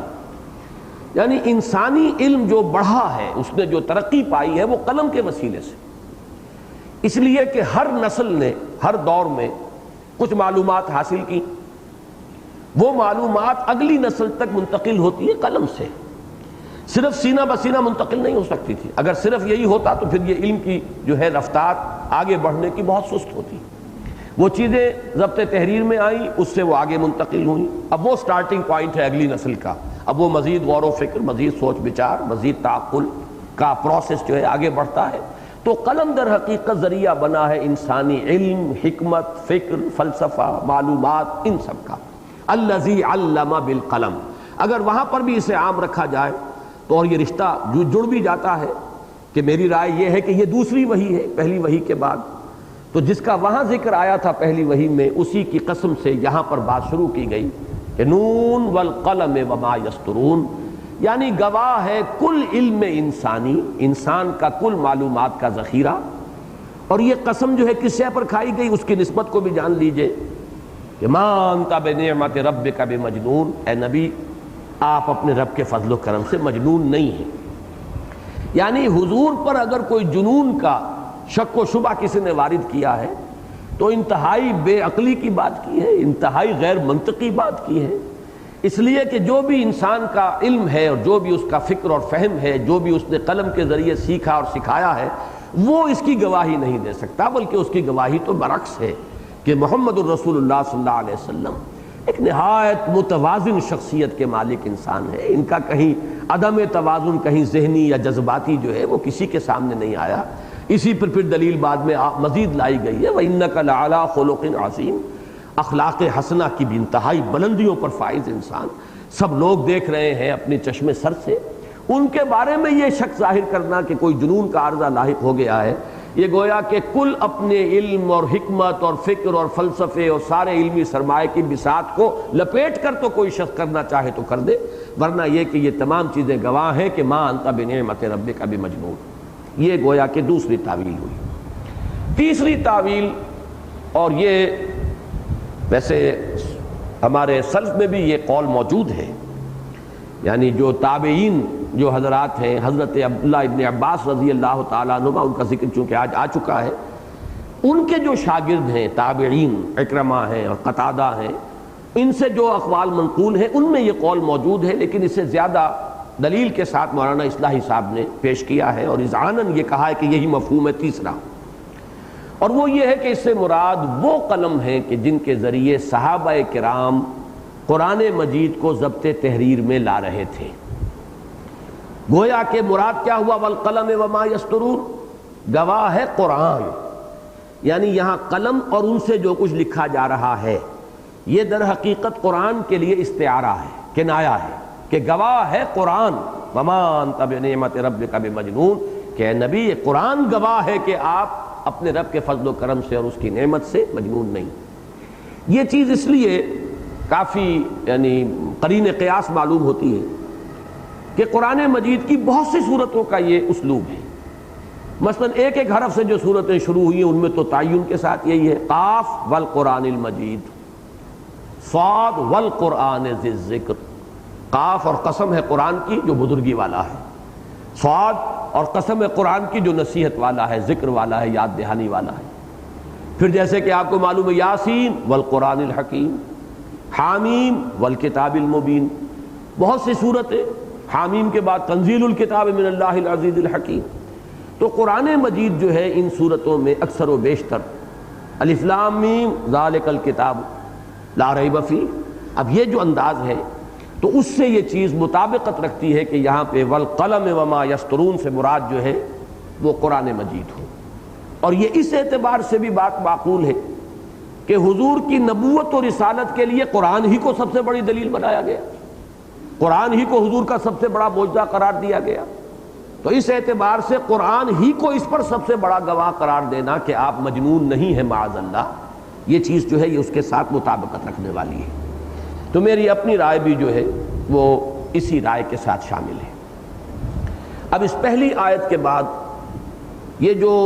7 آیات ہیں بشمول اس پہلی آیت کے، ان کے بارے میں ایک بات یہ جان لیجئے کہ ان سب میں جو مضمون ہے وہ حضور کے لیے ایک دل جوئی اور ایک تسلی کا مضمون ہے۔ معلوم ہوتا ہے کہ کسی چیز پر حضور کو کچھ ملال ہے، کچھ آپ غمگین ہیں، آپ کو کچھ صدمہ ہے، اس میں یہ آیات نازل ہو رہی ہیں اور اس میں حضور کی دلجوئی بھی کی جا رہی ہے اور آپ کو تسلی دی جا رہی ہے۔ وہ بات کیا تھی؟ اگرچہ یہاں بھی ظاہر ہو رہا مانتا بنعمت ربک بمجنون، معلوم یہ ہوا ہے کہ حضور کو جو مجنون قرار دیا گیا یا کہا گیا آپ کے بارے میں یہ کہ آپ کو جنون کا عرضہ ہو گیا ہے یا آپ پر آسیب کا سایہ ہو گیا، یہ میں بعد میں عرض کروں گا، اس پر آپ کو صدمہ ہوا، لیکن اس کے لیے ہمارے پاس قرآن مجید میں ایک دوسرا گواہ، دوسرا شاہد جو ہے صراحت کے ساتھ اس بات کو ثابت کرنے والا موجود ہے، وہ سورہ حجر ہے۔ سورہ حجر کی آیت نمبر 6 میں فرمایا گیا وَقَالُوا يَا أَيُّهَا الَّذِي نُزِّلَ عَلَيْهِ الذِّكْرُ إِنَّكَ لَمَجْنُونَ، اور انہوں نے یہ کہا یا وہ یہ کہتے ہیں کہ اے وہ شخص جس پر ذکر نازل کیا گیا ہے، اور یہاں بھی ظاہر بات ہے کہ وہ ذکر تسلیم نہیں کرتے تھے اسے، تو اس کی ترجمانی ادا کرتے ہوئے بزعم خیش کا لفظ جو ہے بریکٹ میں شامل کرنا پڑے گا۔ اے وہ شخص جس کا یہ خیال ہے، جو یہ سمجھتا ہے، جو اس ذوم میں ہے، جس پر کہ بزعم خیش ذکر نازل ہوا ہے، جو دعویٰ کر رہا ہے کہ مجھ پر یہ اللہ کی طرف سے کلام نازل ہو رہا ہے، انک لمجنون، ہم تو آپ کو مجنون سمجھتے ہیں۔ معلوم ہوتا ہے کہ آپ کو کوئی عارضہ جنون کا لاحق ہو گیا ہے، کوئی ذہنی عدم توازن کا لاحقہ ہے، یا یہ ہے کہ کوئی آسیب کا سایہ ہو گیا۔ اور پھر سورہ کے آخر میں یہ آیت نمبر 97 میں بات فرما دی گئی وَلَقَدْ نَعْلَمُ أَنَّكَ يَضِيقُ صَدْرُكَ بِمَا يَقُولُونَ، اے نبی ہمیں خوب معلوم ہے کہ آپ کا سینہ بھجتا ہے اس بات سے جو یہ کہہ رہے ہیں، اور یہ بات ابھی اسی درجے میں آئی تھی صرف کہ مجنون کہا گیا تھا، یہ میں ابھی بعد میں مزید وضاحت کروں گا۔ تو معلوم یہ ہوا کہ ان 2 آیات کی روشنی میں ہم ان 7 آیات کے مفہوم کو بہت ہی خوبصورتی کے ساتھ سمجھ سکتے ہیں کہ وہ بات جو کہی گئی وہ یہ تھی کہ یا ایھا الذی نزل علیہ الذکر انک لمجنون، اور اس پر جو حضور کو صدمہ ہوا، دل گرفتگی لاحق ہوئی، آپ کو ملال ہوا، آپ غمگین ہوئے، وہ ثابت ہے قرآن مجید کے نص قطعی سے کہ وَلَقَدْ نَعْلَمُ أَنَّكَ يَضِيقُ صَدْرُكَ بِمَا يَقُولُونَ۔ اب اس کے ضمن میں 2 باتیں نوٹ کر دیجئے۔ پہلی بات تو یہ ہے کہ اگرچہ حضور صلی اللہ علیہ وسلم پر بعد میں وہ دور بھی آیا فزیکل اسالٹ جسے آپ کہتے ہیں، آپ پر جسمانی طور پر بھی حملہ ہوا ہے، مختلف اس کے مواقع ہیں، پتھراؤ ہوا ہے یوم طائف کو، یا ایک مرتبہ ابو جہل نے آپ کی گردن مبارک کے اندر چادر کا پھندا ڈال کر کھینچا ہے کہ آپ کی آنکھیں ابل پڑی ہیں جبکہ آپ نماز پڑھ رہے تھے، کھڑے ہوئے تھے، یا ایک مرتبہ اس کے کہنے پر عقبہ ابن ابی معیط نے لا کر اونٹ کی اوجڑی جو ہے وہ لا کر حضور کی گردن پر رکھ دی ہے جبکہ آپ سجدے میں تھے۔ تو یہ ساری کچھ چیزیں بھی ہوئی ہیں، لیکن اس کو نوٹ کر لیجئے کہ دوسرے صحابہ کے ساتھ بھی جو فزیکل پرسیکیوشن ہے، جسمانی تشدد، وہ سن 4 میں شروع ہوا ہے۔ پہلے 3 سالوں میں کسی پر کوئی تشدد ثابت نہیں ہے، ہو سکتا ہے ہو، لیکن یہ کہ بہرحال وہ اتنا نہیں تھا کہ نمایاں ہو، اس کا ذکر ہو۔ اور حضور صلی اللہ علیہ وسلم پر تو یہ ہوا بھی کم ہے، اس لیے کہ آپ خاندان بنی ہاشم کے چشم و چراغ تھے، اور پھر جو اس وقت کے اس گھرانے کے جو سربراہ تھے ابو طالب، ان کی پشت پناہی آپ کو حاصل تھی، پروٹیکشن آپ کو حاصل تھی، لہذا شاذ ایسے واقعات ہوئے ہیں، یا آپ کے راستے میں کانٹے بچھا دیے گئے، وہ آپ کی اپنی چچی جو ہے ام جمیل کرتی تھی، یا ابو لہب ہے جو لان تان کر دیتا تھا اور سخت الفاظ استعمال کر لیتا تھا،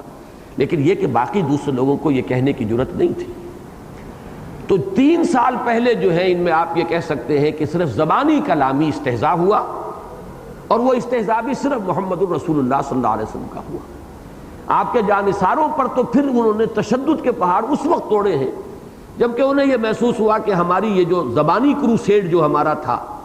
زبانی طور پر ہم نے جو بھی کچھ کیا ہے وہ اب غیر مؤثر ہو چکا ہے، اور یہ دعوت پھیل رہی ہے، ہمارے نوجوان اور ہمارے غلام جو ہیں وہ بھی ان کے دائرے میں شامل ہو رہے ہیں، ایمان لا رہے ہیں ان پر۔ تو گویا کہ یوں سمجھیے کہ بارود گھر جو ہے ہمارا اس تک چنگاری پہنچا چاہتی۔ تب پھر انہوں نے پوری طاقت کے ساتھ جو ہے وہ فزیکل پرسیکیوشن شروع کیا۔ اس سے پہلے وربل پرسیکیوشن آپ اسے کہیں گے،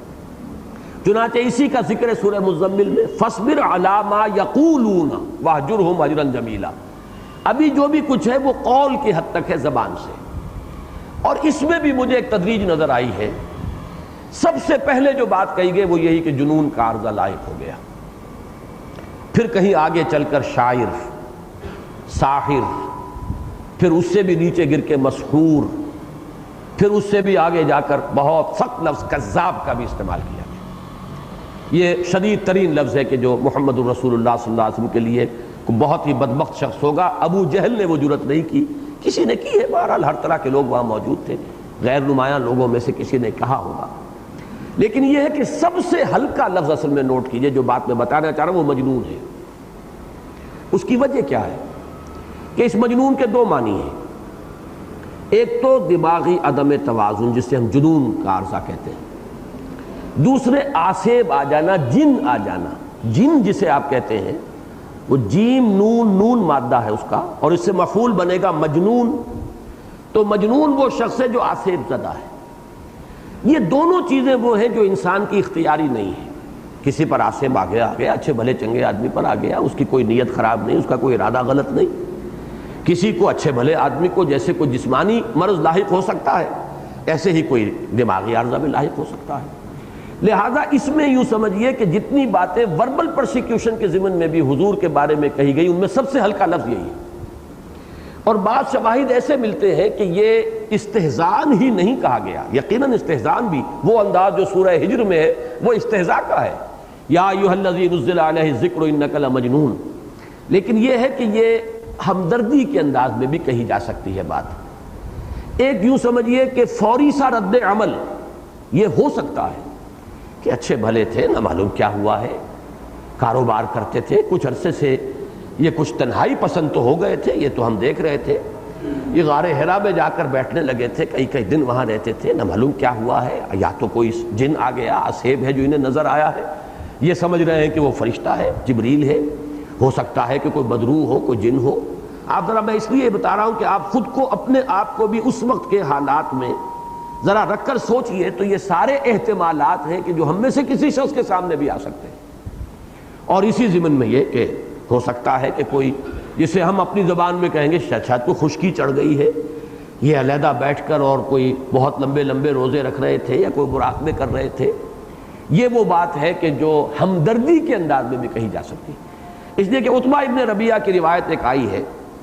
اور میں اس روایت کے الفاظ جو ہیں ان کے حوالے سے یہ سمجھتا ہوں کہ اس نے وہ استہزان نہیں کہا، چونکہ وہ بہرحال قریش کے بزرگوں میں سے تھا۔ انہوں نے آ کر کہا، بھتیجے اگر واقعی تمہیں کوئی عارضہ لاحق ہو گیا ہے، کوئی بدروح جو ہے وہ ہو گئی ہے، تو مجھے بتاؤ، میری بڑی دوستیاں ہیں کاہن لوگوں سے، عاملین سے، عامل لوگ جو ہیں، میں تمہارا علاج کرا دوں گا۔ یہ انداز جو ہے اس میں مجھے استہزاء یا تمسخر کی بات نظر نہیں آتی، بلکہ یہ کہ واقعتاً ہو سکتا ہے کہ یہ خیال اسے لاحق ہوا ہو۔ البتہ یہ کہ اسی کے حوالے سے آپ نوٹ کیجئے، وہ یہ ہے کہ اس دور میں جو کچھ کہا جاتا ہے یا کہا جاتا رہا ہے وہ بھی یہی ہے کہ کوئی مالی خولیا ہو گیا تھا، معلوم ہوتا ہے جو حضور کو نہیں مانتے، وہ نبی وحی کو تسلیم نہیں کرتے۔ ایپیلیپٹک فٹس کہا گیا ہے کہ معلوم ہوتا ہے مرگی کا کوئی دورہ ہوتا تھا، اس کے اندر کچھ عجیب سی کیفیت ہو جاتی تھی، اور چونکہ جو روایات آئی ہیں وحی کی اس میں وہ کیفیات موجود ہیں کہ شدید سردی کا موسم ہوتا تھا اور پسینہ آ جاتا تھا، پسینے ہو جاتے تھے آپ، شدید بوجھ کا دباؤ کا احساس آپ کو ہوتا تھا۔ تو یہ کیفیات جو ہیں یعنی فزیکل بھی کچھ فینومینا ہیں کہ جو اس وحی کے ساتھ جو ہیں حضور صلی اللہ علیہ وسلم کی شخصیت مبارکہ میں ظاہر ہو رہے تھے۔ تو یہ جو کہا جاتا ہے، جیسے ہم کہتے ہیں مالی خولیا ہو گیا ہے، یا آبسیشن کا ایک لفظ استعمال ہوتا ہے، فکسیشن، کوئی چیز معلوم ہوتا ہے کہ ان کے ذہن میں بس اٹک گئی ہے اور اب اسی کی ہیلوسینیشنز ہو رہی ہیں، یہ دیکھ رہے ہیں، یہ کچھ سن رہے ہیں. جیسے کان بجتے ہیں، ہم کہتے ہیں ان کے تو جی کان بجتے ہیں، کوئی حقیقت نہیں ہے، کوئی واقعہ نہیں ہے، کوئی آواز نہیں ہے، لیکن انہیں سنائی دے رہا ہے. اور ٹینائٹس ہمارے ہاں ایک مرض ہے کہ جس میں کان واقعی بجنے شروع ہو جاتے ہیں. تو یہ چیزیں جو ہیں یہ فزیکل اور نفسیاتی عوارض، یہ چونکہ دنیا میں پہلے بھی رہے، آج بھی اسی انداز میں بات کہی جاتی ہے، تمسخر کے انداز میں بھی، لیکن یہ کہ ہو سکتا ہے کہ تمسخر سے علیحدہ رہتے ہوئے بھی ایک اشکال یا ایک کوئی ہمدردی کے انداز میں بھی یہ بات جو ہے وہ کہی گئی ہو. تو یہ میں چاہتا ہوں کہ اس کا پورا وہ پس منظر جو ہے وہ آپ کے سامنے آ جائے. اور ایک بات یہ ذہن میں رکھیے کہ یہ جو میں نے ترتیب آپ کے سامنے رکھی ہے کہ فزیکل پرسیکیوشن جو ہے، جسمانی تشدد، وہ تو سن 4 کے بعد شروع ہوا، یا سن 4 میں کہیے کہ شروع ہوا ہے، سن 3 کے بعد. اس میں ایک لفظ جو ہے میں چاہتا ہوں کہ آج کے بھی جو حالات ہیں ان میں آپ حضرات جو ہے اس کو سمجھیں کہ کسی بھی نئی دعوت کے داعی کو اگر اس طرح کے الفاظ سے اور اس طرح کے استہزاء اور تمسخر سے اس کو بدل کر دیا جائے تو یہ اس دعوت کو روکنے کا سب سے آسان نسخہ ہے. آپ جسے کہیں گے، جو شخص کسی دعوت کو سمجھتا ہے کہ یہ ایول ہے، نپ دی ایول ان دی بڈ، اس کو ابتدا ہی میں ختم کر دو، تو اس کا ذریعہ سب سے سہل کیا ہے؟ جو داعی ہے، جو لے کر کھڑا ہوا ہے، اس کی کریکٹر اسیسینیشن ہو، اس کی قوت ارادی کو کچل دیا جائے. اس قوت ارادی کے کچلنے کا خاص طور پر ذکر جو ہے سورہ نون کے آخر میں آئے گا. وَإِن يَكَادُ الَّذِينَ كَفَرُوا لَيُزْلِقُونَكَ بِأَبْصَارِهِمْ لَمَّا سَمِعُوا الذِّكْرَ وَيَقُولُونَ إِنَّهُ لَمَجْنُونٌ وَمَا هُوَ إِلَّا ذِكْرٌ لِّلْعَالَمِينَ. تو یہ بھی ان کی کوشش ہوتی تھی کہ اوروں سے کچھ کہنے کی ضرورت کیا ہے، یہ سارا جو ہے یہ درخت تو اس جڑ پر کھڑا ہے، جڑ کٹ جائے گی تو درخت گر جائے گا، درخت سوکھ جائے گا، کھڑا بھی رہے گا تو سوکھ جائے گا. تو کسی بھی دعوت اور تحریک کے خلاف سب سے پہلا معقول حملہ یہی ہوتا ہے. معقول بھی ہے اور یہ تاریخی اعتبار سے ثابت بھی ہو رہا ہے کہ جو اس کا داعی ہے اس کی قوت ارادی کو کچل دیا ہے، اسے بددل کر دیا جائے، اس کی عظیمت ختم کر دی جائے، استہزاء اور تمسخر میں جسے کہتے ہیں چٹکیوں میں اڑا دیا جائے. اسی کو قرآن مجید میں وہ سورہ صف میں جو آیت آئی ہے کہ وہ یہ چاہتے ہیں کہ اپنی منہ کی پھونکوں سے بجھا دیں. یریدون لیطفئوا نور اللہ بافواہہم، نور خدا ہے کفر کی حرکت پہ خندہ زن، پھونکوں سے یہ چراغ بجھایا نہ جائے گا. تو منہ کی پھونکوں سے بجھا دینا یا چٹکیوں میں اڑا دینا، تمسخر میں، یہ ہے سب سے پہلا حملہ کہ جو ہوتا ہے. اور یہی معقول بھی ہے اس اعتبار سے کہ ظاہر بات ہے کہ اسی کے بل پر یہ دعوت اور تحریک ہے. اگر اس کی قوت ارادی کو کچل دیا جائے، اسے ڈی مورلائز کر دیا جائے، اس کی کریکٹر اسیسینیشن ہو کہ لوگ بھی اس کی طرف متوجہ نہ ہو، تو گویا کہ اس دعوت کی راہ کی سب سے مؤثر رکاوٹ یہی بنتی ہے. البتہ جب اس مرحلے سے کوئی دعوت گزر جائے، کوئی داعی جھیل جائے، اس کی عظیمت جو ہے قائم رہے، برقرار رہے، وہ کھڑا رہے، استقامت کا اس سے ظہور ہو رہا ہو، اور اب وہ دعوت جو ہے کہیں پھیل رہی ہو، تو پھر فزیکل پرسیکیوشن کہ اب راستہ روکو ان کا، انہیں مارو، انہیں ذرا بھوکا رکھو، انہیں فاقے جو ہیں وہ دو تاکہ دن میں تارے نظر آئیں، انہیں زنجیروں میں جکڑ کر گھروں میں ڈال دو. آج کل تو وہ جیلوں کا معاملہ ہوگا، اس وقت جیلیں نہیں تھی، گھروں ہی کے اندر بڑی بڑی موٹی زنجیروں میں جکڑ کر لوگوں کو ڈال دیا گیا. یا جیسے کہ حضرت عثمان کو رضی اللہ تعالی عنہ ان کے چچا نے ایک چٹائی کے اندر لپیٹ کر اور دھواں دے دیا، دم گھٹ رہا ہے، جان نکلنے کی پر آ گئی. یا حضرت مصعب بن عمیر کو بالکل مادرزاد برا نہ کر کے گھر سے نکال دیا ہے. یا حضرت سعد بن ابی وقاص کو وہ مینٹل ٹارچر دیا جا رہا ہے کہ ماں نے مرن برت رکھ لیا ہے. یہ سب ہوتا ہے اس کے بعد. سب سے پہلی بات تو یہ ہے کہ اگر داعی کی قوت ارادی کو کچلا جا سکے، اس کی عظیمت کو ختم کیا جا سکے، چٹکیوں میں اڑا کر بدل کیا جا سکے، تو یہ سب سے پہلا، سب سے آسان حربہ ہے. لیکن جیسا کہ میں نے عرض کیا، اس کے اندر دوسرا پہلو بھی موجود ہے کہ کچھ لوگ اس کو واقعتاً اس نیت سے نہیں بلکہ ازراہ ہمدردی بھی کہہ سکتے ہیں. کچھ لوگ اس کو ازراہ ہمدردی نہ صحیح تو ایسے ہی ایک پاسنگ ریمارک کے طور پر معلوم ہوتا ہے، کوئی دماغ خراب ہو گیا ہے، کوئی خشکی چڑھ گئی ہے، کوئی توازن درست نہیں رہا ہے، کوئی اس طرح کا معاملہ ہو گیا ہے. تو یہ تینوں احتمالات سامنے رکھیے، اور جو پہلا احتمال ہے اس کی بھی جو اصل اہمیت ہے وہ سامنے رکھیے کہ یہی در حقیقت مؤثر ترین حربہ ہوتا ہے کسی دعوت کو بالکل آغاز ہی میں ختم کر دینے کا. لیکن اس پر اب جو حضور صلی اللہ علیہ وسلم کی اللہ تعالیٰ کی طرف سے دلجوئی ہو رہی ہے، ما انت بنعمت ربک بمجنون۔ اب اس میں خطاب حضور سے ہے اور حضور بھی یقیناً مخاطب ہے۔ بعض حضرات نے اس کی نفی کی ہے اس دلیل کے تحت کہ حضور کو تو اپنے بارے میں شک و شبہ نہیں ہو سکتا تھا کہ میں مجنون ہوں، تو کہنے کی کیا ضرورت ہوئی؟ لہذا اصل میں تو یہاں خطاب جو ہے معاندین سے ہے، جو کہہ رہے تھے ان سے، لیکن یہ کہ ان سے براہ راست خطاب کیے بغیر خطاب بظاہر حضور سے ہے، اصلاً ان سے ہے۔ میرے نزدیک حضور سے بھی ہے، یقیناً دوسری بات بھی صحیح ہے کہ یہ بات انہیں بھی سنائی جا رہی ہے کہ عقل کے ناخن لو، ہوش کے ناخن لو، سوچو کس کے بارے میں کہہ رہے ہو، تمہارا علم، تمہارا فہم، یہ کیا اس بات کو باور کرنے کے لیے تیار ہے؟ یقیناً یہ چیز موجود ہے، لیکن دلجوئی حضور کی جو ہے ما انت بنعمت ربک بمجنون، گویا کہ ترجمانی کرتے ہوئے ہم یہ کہیں اے نبی آپ کیوں ملول ہو رہے ہیں، کیوں غمگین ہیں؟ جیسے کہ سورہ انعام میں ایک بڑی پیاری بات آئی تھی کہ اے نبی آپ کیوں غمگین ہوتے ہیں؟ فإنہم لا یکذبونک ولکن الظالمین بآیات اللہ یجحدون، یہ آپ کو تو نہیں جھٹلا رہے کہ کسی نے آپ کو جھوٹا کہا ہے، ابو جہل بھی جھوٹا نہیں کہہ رہا آپ کو، تو آپ دلگیر کیوں ہوتے ہیں؟ آپ کو صدمہ کا ہے، یہ تو ہماری آیات کو جھٹلا رہے ہیں، غصہ آئے تو ہمیں آئے، صدمہ ہو تو ہمیں ہو۔ اب یہ بھی ایک دلجوئی کا انداز ہے کہ انہوں نے آپ کو تو نہیں جھٹلایا، وہ تو ہماری آیات کو جھٹلا رہے ہیں، لہذا آپ کو غمگین ہونے کی ضرورت نہیں ہے۔ اب اس سے یہ بھی معلوم ہوا کہ بہرحال نبی بھی بشر ہوتا ہے، اس کے احساسات جو ہے بشری احساسات جو ہے اس سے بالکل جدا یا نہیں ہوتے، یا ان سے وہ خالی نہیں ہوتا۔ رنج اور صدمہ اسے بھی ہوتا ہے، خوشی اسے بھی ہوتی ہے، تکلیف اسے بھی پہنچتی ہے۔ تکلیف جیسے کہ کسی جسمانی چوٹ سے تکلیف کسی کو پہنچے گی، ایسے نبی کو بھی پہنچتی ہے۔ جیسے کسی کے جسم پر تلوار کا وار ہوگا خون کا فوارہ چھوٹے گا، ایسے ہی نبی کے جسم سے بھی خون کا فوارہ چھوٹا ہے۔ جب تلوار کا وار ہوا ہے آپ کے چہرہ مبارک پر، دندان مبارک شہید ہوئے اور خون کا فوارہ چھوٹا ہے۔ اسی طریقے سے صدمہ،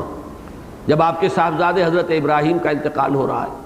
العالم نزا میں دیکھا ہے آپ کی آنکھوں میں آنسو آ گئے، لوگ حیران بھی ہوئے، آپ اور آپ کے آنکھ میں آنسو۔ حضور نے فرمایا یہ تو وہ رحمت ہے جو اللہ نے انسان کے دل میں رکھتی ہے،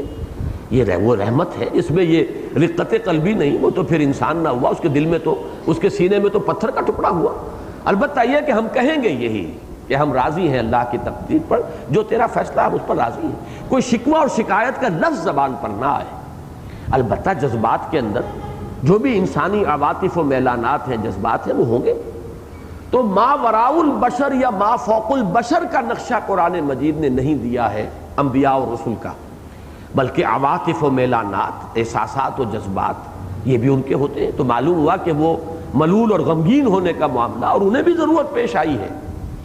جیسے کہ زوجہ محترمہ نے آپ کو تسلی دی تھی، ہمت بڑھائی تھی پہلی وحی کے بعد، اللہ آپ کو ضائع نہیں کرے گا، آپ تو غریبوں کی مدد کرتے ہیں، یتیموں کی سرپرستی فرماتے ہیں، مہمان نوازی فرماتے ہیں، لہذا اللہ آپ کو ضائع نہیں کرے گا۔ اسی طریقے سے یا اللہ دلجوئی فرما رہے ہیں، نون والقلم وما یسطرون ما انت بنعمت ربک بمجنون، آپ اپنے رب کے فضل و کرم سے کوئی مجنون نہیں ہے، آپ ملول اور غمگین کیوں ہوتے ہیں؟ ان کے کہنے سے کوئی آپ مجنون تو نہیں ہو جائیں گے۔ نہ کوئی شخص بقائمی ہوش و حواس یہ باور کرے گا کہ آپ مجنون ہیں، یہ تو کسی نے کہہ دیا، اب کہنے والے کی زبان تو نہیں پکڑی جا سکتی، کہہ دیا ہے اس نے، اور ہمیں اندازہ ہے کہ آپ کو اس کا صدمہ ہے، لیکن آپ سوچئے کہ یہ بات آپ کے لیے کوئی شخص جو ہے صاحب شعور وہ اس کو تسلیم نہیں کرے گا۔ ما انت بنعمت ربک بمجنون وَإِنَّ لَكَ لَأَجْرًا غَيْرَ مَمْنُونٍ۔ یہی دلجوئی کا اب دوسرا پہلو ہے کہ جتنی بھی کوفت آپ کو برداشت کرنی پڑے گی، وہ عظیم مشن جو آپ کے حوالے اب کیا جا رہا ہے، جتنی کوفت بھی برداشت کرنی پڑے گی، چاہے وہ ذہنی کوفت ہو، نفسیاتی اذیت ہو، جسمانی تکلیف ہو، ان سب کا بہت بڑا اجر و ثواب آپ کو ملے گا۔ آپ کے لیے ہے لکا، یہ لکا جو ہے لام تملیک کے لیے بھی آتا ہے، لام استحقاق کے لیے بھی آتا ہے، گویا کہ قطعی ہے آپ کے لیے اجر ممنون، بہت بڑا اجر، اور وہ اجر جس کا سلسلہ کبھی منقطع نہیں ہوگا۔ یہی پھر بعد میں سورۃ الضحیٰ میں آیا ہے وَلَلْآخِرَةُ خَيْرٌ لَكَ مِنَ الْأُولَىٰ، ہر آنے والا لمحہ آپ کے لیے بہتر سے بہتر، بلند سے بلند تر مقامات جو ہیں ان کا حامل ہوگا۔ تو ان لک لاجرا غیر ممنون، یقیناً آپ کا ہے اجر، آپ کا بدلہ آپ کے لیے ہے جو جس کا سلسلہ کبھی منقطع نہیں ہوگا۔ غیر ممنون کا ایک اور مفہوم بھی لیا گیا ہے کہ جس پر احسان نہ دھرا جائے۔ منّا یمنو کے معنی احسان دھرنا بھی ہے۔ یمنون علیک ان اسلموا قل لا تمنوا علی اسلامکم بل اللہ یمن علیکم ان ہداکم للایمان۔ تو یہ کہ اس پر کوئی اللہ تعالیٰ کی طرف سے آپ پر احسان بھی نہیں دھرا جائے گا، وہ اجر آپ کو ملنے والا ہے۔ وَإِنَّكَ لَعَلَىٰ خُلُقٍ عَظِيمٍ۔ اب یہ جو ہے یہ بھی دلجوئی کا اس میں پہلو وہ بھی موجود ہے، لیکن اصل شے پھر دلیل کے درجے میں ہے، جس میں روح سخن اب ان معاندین یا منکرین کی طرف پھر رہا ہے کہ دیکھتے نہیں ہو، آنکھوں کے اندھے ہو، جس شخص کے بارے میں یہ بات کہہ رہے ہو آسیب زدہ، یا یہ کہ کوئی جنون کا عارضہ، کوئی خلل دماغی کا عارضہ، ذہنی عدم توازن کی کوئی شکایت، ان کے کردار کو، ان کے اخلاق کو، ان کی سیرت کو دیکھو، کتنی عظیم سیرت کے مالک، کتنے اعلیٰ کردار کے پرفائز، کتنا ان کا خلق عظیم ہے۔ اور پھر اس میں بھی لفظ اعلیٰ آیا ہے، اعلیٰ آتا تمکن کے لیے، کہ یہ نہیں ہے کہ کوئی کسی وقت کسی برے سے برے آدمی سے بھی کوئی اچھا کام ہو جاتا ہے۔ کہیں جذبات میں کوئی شخص جو ہے ویسے پست کردار کا ہو، کسی وقت کوئی اچھے جذبات جو ہے ان کے اندر کوئی ابھار پیدا ہوا، کوئی انگیخت ہوئی اور کوئی اچھا کام بھی کر گزرے۔ لیکن ایک وہ ہے جس پر تمکن ہو چکا ہو، وہ کیفیت کہ اعلیٰ خلق عظیم، تمام بلند اخلاق عالیہ جو ہے ان پر آپ متمکن ہیں، آپ کو تمکن ہو چکا ہے، اس لیے کہ آپ کی پوری سیرت و کردار لوگوں کے سامنے تھی۔ الصادق الامین انہوں نے ہی خطاب دیا تھا۔ لوگ آنکھوں کا تارا سمجھتے تھے جب تک کہ یہ واقعہ نہیں ہوا ہے، آغاز وحی نہیں ہوا۔ جا صادق جا الامین، وہ آئے سچے انسان، وہ آ رہے ہیں امانت دار امین انسان۔ اب یہ جن کا چرچا تھا انک لعلی خلق عظیم، اس میں گویا کہ ان کے سامنے وہ پوری تصویر لائی جا رہی، کس کے بارے میں یہ گمان کر رہے ہو، ذرا سوچو کہاں ٹھوکر کھا رہے ہو۔ وَإِنَّكَ لَعَلَىٰ خُلُقٍ عَظِيمٍ، اس میں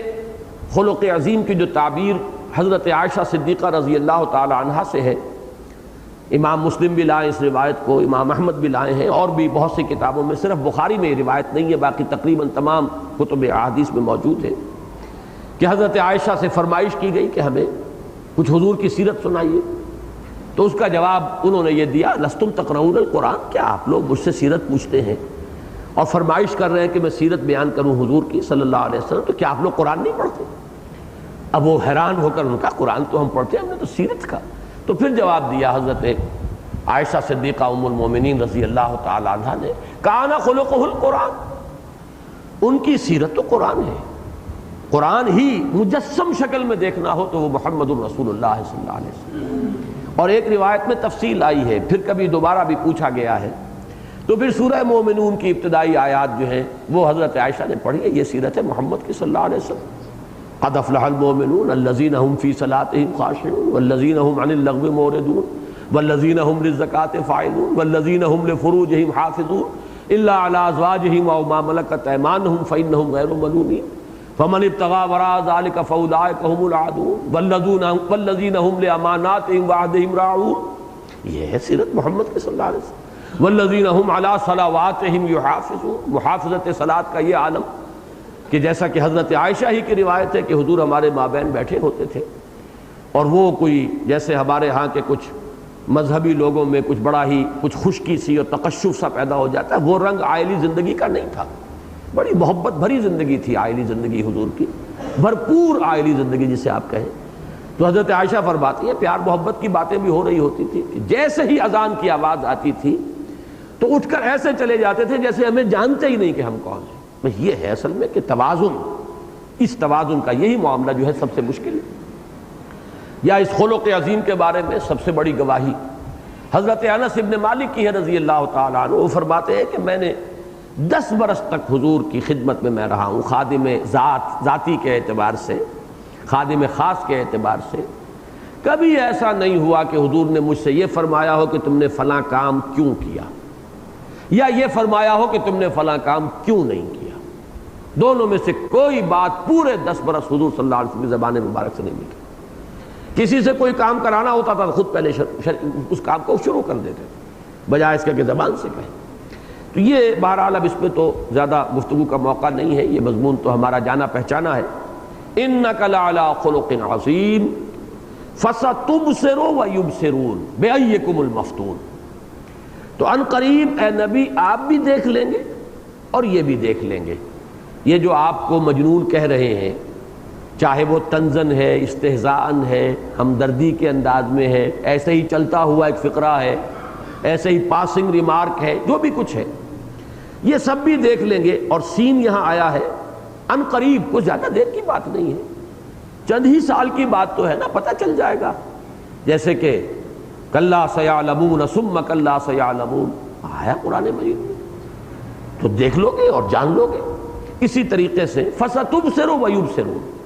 ان قریب حالات اور واقعات سامنے آ جائیں گے، آپ بھی دیکھ لیں گے، یہ بھی دیکھ لیں گے۔ بِأَيِّكُمُ الْمَفْتُونُ، کہ آپ میں سے یا تم لوگوں میں سے کون تھا کہ جو مفتون ہوا۔ مفتون ایک تو مجنون کے معنی میں، فتنے میں پڑ گیا، بچل گیا، جسے دماغی عارضہ لاحق ہو جاتا ہے، وہ پھر صحیح فیصلے نہیں کر پاتا، وہ بچلا ہوا آدمی، بہکا ہوا آدمی، کھویا ہوا گمشدہ سا آدمی، تو مجنون کے معنی میں مفتون ہے۔ یا یہ کہ ایک رائے یہ ہے بعض نحوی حضرات کی کہ عربی زبان میں یہ بھی ایک معروف اسلوب ہے کہ مفعول کی شکل میں مصدر آتا ہے، تو بِأَيِّكُمُ الْمَفْتُونُ بِأَيِّكُمُ الْجُنُونَ، کہ تم میں سے کس کو جنون کا عارضہ لاحق ہوا تھا، کس کی عقل ماری گئی تھی، کس پر کوئی بدروح کا سایہ ہوا تھا۔ یہ عنقریب کھل جائے گا، یہ تھوڑے دن کی بات ہے، یہ کوئی دن کی بات ہے۔ مرد ہوش مند، وہ علامہ اقبال کا وہ شعر جو ہے وہ اس کے بعد کا دوسرا مصرع ان کا تو اور ہے، لیکن اسلوب وہی، کوئی دن کی بات ہے، عنقریب یہ پردے اٹھ جائیں گے، سب لوگ بچشم سر دیکھ لیں گے۔ ابھی تو بچشم عقل دیکھنے کو کہا جا رہا ہے کہ سوچو، عقل سے کام لو، کیا تمہارا فہم، تمہارا علمی سرمایہ، تمہاری حکمت، تمہاری سمجھ گواہی دیتی ہے کہ یہ مجنون ہے؟ کیا ان کا خلق عظیم کسی مجنون شخص کی شخصیت کے ساتھ کوئی مناسبت کسی درجے میں رکھتا ہے؟ اور پھر یہ کہ اب یہ بات جو کہی جا رہی ہے ایک واقعاتی انداز میں کہ اگر اب تم چشم عقل سے اور چشم قلب سے دیکھنے کو تیار نہیں تو چشم سر سے بھی دیکھ لو گے، کوئی دن کی بات ہے، حقیقت مبرہن ہو کر سامنے آ جائے گی، عیاں ہو جائے گی۔ فَسَتُبْصِرُ وَيُبْصِرُونَ بِأَيِّكُمُ الْمَفْتُونُ۔ تو یہ دونوں جو ہے اس میں جو اصحاب نحو ہیں انہوں نے کہا ہے اگر تو اس کو مجنون کے معنی میں لیا جائے تو پھر یہاں با زائدہ ہے، اس لیے کہ بِأَيِّكُمْ جو ہے پھر با یہاں اس کو زائد صلہ مانا جائے گا، اور ورنہ یہ ہے کہ جنون کے معنی میں لیا جائے مصدر کے معنی میں تو گویا کہ بِأَيِّكُمْ خبر ہے جو مقدم کر دی گئی ہے کہ جنون کس کو لاحق ہوا تھا، تم میں سے کس کے ساتھ تھا یہ جنون کی کیفیت کا معاملہ۔ تو یہ عنقریب یہ بات کھل جائے گی، تم چشم سر سے دیکھ لو گے۔ ان ربک هو اعلم بمن ضل عن سبیلہ وهو اعلم بالمہتدین، یقیناً اے نبی آپ کا رب خوب واقف ہے، خوب جانتا ہے کہ کون بچل گیا ہے اس کی راہ سے، کون بھٹک گیا ہے اس کی راہ سے، کون صراط مستقیم سے دور جا پڑا ہے، اور وہ خوب جانتا ہے ان کو بھی جو ہدایت یافتہ ہیں، ہدایت پر ہیں، صحیح رخ پر ہیں۔ یہ گویا کہ ان 7 آیات کا یوں سمجھیے کہ کنکلوڈنگ ریمارک ہے کہ جیسے کہ وہ حقیقت واضح ہو جائے گی اللہ کے علم میں تو اب بھی ہے۔ پھر دلجوئی کا پہلو یہ ہے کہ آپ کا معاملہ تو اپنے رب سے ہے، یعنی یہ کہ جس کو سورہ مزمل میں زیادہ واضح کر کے سامنے لایا جائے گا کہ نبی وتبتل الیہ تبتیلا، آپ سب سے منقطع ہو کر صرف اللہ کے ساتھ جڑ جائیے۔ میں نے گا کا لفظ اس لیے استعمال کیا کہ ایک تو یہ کہ ابھی وہ ترتیب مصحف میں بھی سورہ مزمل بعد میں آئے گی، اور میرے نزدیک سورہ مزمل کی جو آیات ابتدائی ہیں وہ ان آیات کے بعد نازل ہوئی،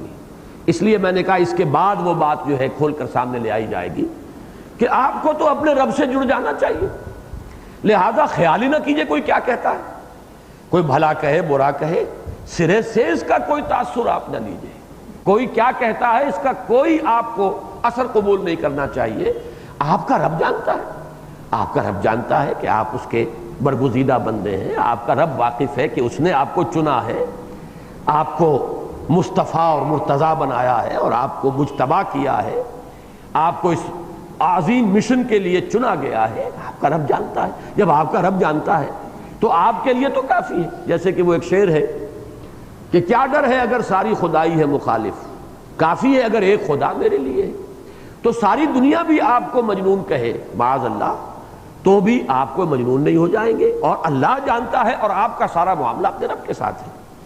یہ جو ذہنی اور قلبی ایک رشتہ استوار کرنا ہے اپنے رب کے ساتھ، کہ حساب صاف ہو اپنا اپنے رب کے ساتھ، دل گواہی دے، خلوص و اخلاص کا معاملہ اللہ کے ساتھ ہو، تو پھر کسی شے کا کوئی اثر جو ہے قبول انسان کو نہیں کرنا چاہیے۔ اور یہی گویا کہ اس کے لیے ایک عملی سبیل ہے کہ آدمی مستغنی ہو جائے عن الخلق، کوئی کیا کہتا ہے، کوئی میری کوشش کامیاب ہو رہی ہے یا نہیں ہو رہی۔ میں نے بعض مواقع پر ذکر کیا ہے کہ ہندو فلسفی میں بعض چیزیں جو حکمت کی وہاں ہیں، تو ہمیں تو حکم یہ ہوا ہے کہ حکمت کی بات جہاں ملے لے لو۔ تو انسانی شخصیتوں کے 3 کیٹیگریز جو ہیں قرار دی گئی، ان میں سے کچھ لوگ وہ ہیں جو علم کے ساتھ مناسبت رکھتے ہیں، تو وہ جنان مارگ ہے، وہ معرفت حاصل کریں اور علم کے ذریعے سے وہ اپنے خالق اور رب تک رسائی حاصل کرتے ہیں۔ کچھ وہ ہیں کہ جن میں بھکتی مارگ کہلاتا ہے، وہ ڈیووشن، عبادت، یہ عبادت کے ذریعے سے خوب نوافل پڑھیں اور خوب اس کے ذریعے سے اللہ کا قرب حاصل کریں۔ اب میں ان کی بات کو یہاں اپلائی کرتے ہوئے کہہ رہا ہوں، مزاج ہوں گے مختلف، اس لیے تو کہا گیا جنت کے 8 دروازے، مختلف مزاج کے لوگوں کو مختلف دروازوں سے بلایا جائے گا۔ ہاں، حضرت ابوبکر کی شان یہ ہے کہ ان کی ایسے جامع شخصیت تھی، جیسے جامع ترین شخصیت محمد الرسول اللہ کی صلی اللہ علیہ وسلم، اسی کا ایک عکس کامل ابوبکر صدیق رضی اللہ تعالیٰ عنہ کی شخصیت، کہ حضرت ابوبکر نے جب پوچھا، حضور نے فرمایا کہ 8 دروازے ہوں گے، اور ایک خاص دروازہ باب الریان، شادابی اور سرسبزی کا دروازہ، اس سے خاص طور پر ان کو پکارا جائے گا جو روزہ رکھنے سے بڑی مناسبت رکھتے تھے، یعنی نفلی روزے رکھتے تھے کثرت کے ساتھ۔ تو حضرت ابوبکر پوچھتے ہیں کہ حضور کو ایسا خوش قسمت بھی ہوگا جنہیں سب دروازوں سے بلایا جائے؟ تو اب آپ حضور نے مسکراتے ہوئے فرمایا ہاں، اور تم انہی میں سے ہو۔ تو اب ایسے بھی ہیں جامع شخصیات، لیکن یہ کہ عام طور پر لوگوں کی شخصیت اس طرح کی ہوتی ہے کہ کسی کا کوئی ایک رخ ہے، کسی کا دوسرا رخ ہے۔ تو تیسری شخصیت وہ ہوتی ہے جس کا کی مناسبت عمل سے ہوتی ہے، بھاگ دوڑ۔ اب حضرت عمر کا مزاج جو ہے وہ اس شخصیت کا تھا، یہی وجہ 6 سال لگ گئے، سنجیدگی سے سوچا ہی نہیں محمد کیا کہہ رہے ہیں صلی اللہ علیہ وسلم۔ یہی مزاج حضرت حمزہ کا تھا۔ چلیے عمر کا تو کوئی فاصلہ تھا محمد سے صلی اللہ علیہ وسلم، حضرت حمزہ کا کیا فاصلہ تھا؟ سگے چچا، دودھ شریک بھائی، خالہ زاد بھائی، ساتھ کے کھیلے ہمجولی، اور 6 برس انہیں بھی لگ گئے، توجہ نہیں ہوتی، مزاج کا وہ رخ ہی نہیں ہے۔ وہ ہے سیر، شکار، لڑائی، دنگا، ادھر اس سے کشتی لڑ، ادھر اس کو کندھا مار، یہ ایک انداز ہے۔ تو جن لوگوں کے اندر یہ ہے ان کے لیے وہ کہتے ہیں یہ کرم مارگ، عمل کے راستے سے آگے بڑھو۔ لیکن اس کرم مارگ کی ایک شرط ہے کہ آدمی بالکل ڈیٹیچ کر لے اپنے آپ کو، نتیجے سے کوئی دلچسپی اسے نہ ہو، وہ صرف خدا کے لیے کر رہا ہے جو کر رہا ہے۔ کامیابی ہوتی ہے تو اسے خوشی نہ ہو، ناکامی ہوتی ہے تو رنج نہ ہو۔ اب یہ تو بڑا مشکل ہے، ایک تو آخری بات کہی جاتی ہے بات کو واضح کرنے کے لیے، کنٹراسٹ کے لیے، کچھ نہ کچھ اثر تو ہوتا ہے، یہ تو بربنائے طبع بشری، لیکن یہ کہ زیادہ اس سے آدمی متاثر نہ ہو کہ ذرا سی کامیابی ہو گئی پھولے نہیں سما رہے، اور ذرا سی کوئی ناکامی ہو گئی تو کمر ہمت ٹوٹ کے رہ گئی ہے، مایوسی ہو گئی، بددلی ہو گئی۔ ہم پر تو یہ دونوں کیفیات آتی ہیں، لیکن یہ کہ جن لوگوں کا مزاج وہ ہے ان کے لیے ان کے فلسفے میں شرط لازم، مجھے اسی کی جھلک یہاں نظر آتی ہے کہ ذہناً قلباً سارا معاملہ اللہ کے ساتھ ہو، کوئی کیا کہتا ہے، کسی نے کیا کہہ دیا ہے اس کا اثر نہ ہو، اور کوئی نتیجہ خیز ہماری محنت ہو رہی ہے یا نہیں ہو رہی ہے، کوئی بات مان رہا ہے کہ نہیں مان رہا ہے، کوئی سنتا ہے کہ نہیں سنتا ہے، اس سے بھی لا تعلق رہے آدمی حتی الامکان، صرف اپنے فرض کو سامنے رکھے، جو ذمہ داری ہے اسے ادا کرے، اور اپنا تعلق، اپنا معاملہ ایک خالص، یوں سمجھیے کہ ایک خالص نجی سطح پر، موسٹ پرائیویٹ ایک ریلیشن شپ بندے اور رب کا رہے، قلبی رشتہ۔ بس یہ ہے کہ جو اس راہ پر آگے چلنے میں گویا کہ اس میں ایک ہدایت کا رنگ ہے، چاہے ایک جملہ خبریہ ہے، ان ربک یعلم ان ربک هو اعلم بمن ضل عن سبیلہ وهو اعلم بالمہتدین، تیرا رب خوب جانتا ہے ان کو بھی کہ جو بھٹک گئے اور ان کو بھی کہ جو صحیح راہ پر ہیں، ہدایت یافتہ ہیں۔ جملہ خبریہ ہے، لیکن یہ کہ اس میں اصل میں ایک ہدایت ہے، ایک رہنمائی ہے۔ کہ ان چیزوں سے متاثر ہونے کی ضرورت نہیں ہے. آپ کا معاملہ اپنے رب کے ساتھ ہے. کافی ہے اگر ایک خدا میرے لیے، رب راضی ہو، باقی پوری دنیا ساری اگر ناراض ہو جائے تو کیا پرواہ ہے. اسی کی ایک جھلک ہے جو میدان حنین میں حضور صلی اللہ علیہ وسلم نے جب وہ رجز پڑھا ہے، انا النبی لا کذب انا ابن عبد المطلب، کہ یہ 12,000 کا لشکر میرے ساتھ کھڑا رہتا تب بھی میں نبی ہوں، اور کوئی ایک نہ میرے ساتھ رہے تب بھی میں نبی ہوں. لوگوں کا میرا ساتھ دینا نہ دینا اس پر میری نبوت کا دار و مدار نہیں ہے. جب بھگدڑ مچ گئی تھی اور 300-400 صرف رہ گئے تھے ساتھی صحابہ، باقی سب جو ہے ادھر ادھر منتشر ہو گئے تھے، تو میرے نزدیک ان ربک هو اعلم بمن ضل عن سبیلہ وهو اعلم بالمہتدین، اس میں یہ رہنمائی مثمر ہے. تو جیسا میں نے اندیشہ ظاہر کیا تھا وہی اولین بات ہوئی ہے کہ یہی 7 آیات، اگرچہ اس کے بعد کی آیات میں بھی اگرچہ قوافی وہی چل رہے ہیں، وَدُّوا لَوْ تُدْهِنُ فَيُدْهِنُونَ فَلَا تُطِعِ الْمُكَذِّبِينَ، وہی قوافی چل رہے ہیں، لیکن میرے نزدیک جو دوسری وحی ہے وہ انہی 7 آیات پر مشتمل ہے. اس کے بعد کے کچھ عرصے کے بعد جب کہ وہ کشمکش شدید ہوئی، پھر اس میں مداہنت کا ایک معاملہ آیا، پھر اس کے لیے جو ہدایات ہیں، اور پھر خاص طور پر ولید بن مغیرہ یا اس کردار کے لوگوں پر جو اللہ کا غضب بھڑکا ہے ان آیات کے اندر، جیسے اس کے لیے اس کے کردار کا جو نقشہ جو ہے گویا کہ ننگا کر کے رکھ دیا ہے ایک شخص کو کہ یہ ہے اس کا اصل کردار. اس لیے کہ جو بھی مداہنت والا انداز اختیار کرتا ہے بڑی چکنی چپڑی باتیں کرتا ہے، وہ بڑی مصالحت آمیز بات، بڑی ہی خلوص و اخلاص کے ساتھ گویا کہ آپ کا وہ خیر خواہ ہے، آپ کی مصلحتیں بھی پیش نظر ہیں. تو یہ جو دام ہمرنگ زمین ہے اس سے بچانے کے لیے اور خبردار کرنے کی ضروری ہے کہ ان کو گویا کہ ننگا کر کے رکھ دیا جائے کہ اصل کردار یہ ہے. تو میرے نزدیک وہ جو ہے فَلَا تُطِعِ الْمُكَذِّبِينَ وَدُّوا لَوْ تُدْهِنُ فَيُدْهِنُونَ، یہاں سے پھر یہ بعد کے دور میں نازل شدہ آیات ہیں جو یہاں شامل کر دی گئی ہیں، جیسا کہ ان تمام صورتوں کا 4 صورتوں کا جن کا میں نے ذکر کیا ہے آج، ان کے اندر یہ قدر مشترک ہے. بارک اللہ لی و لکم فی القرآن العظیم ونفعنی وإیاکم بالآیات والذکر الحکیم.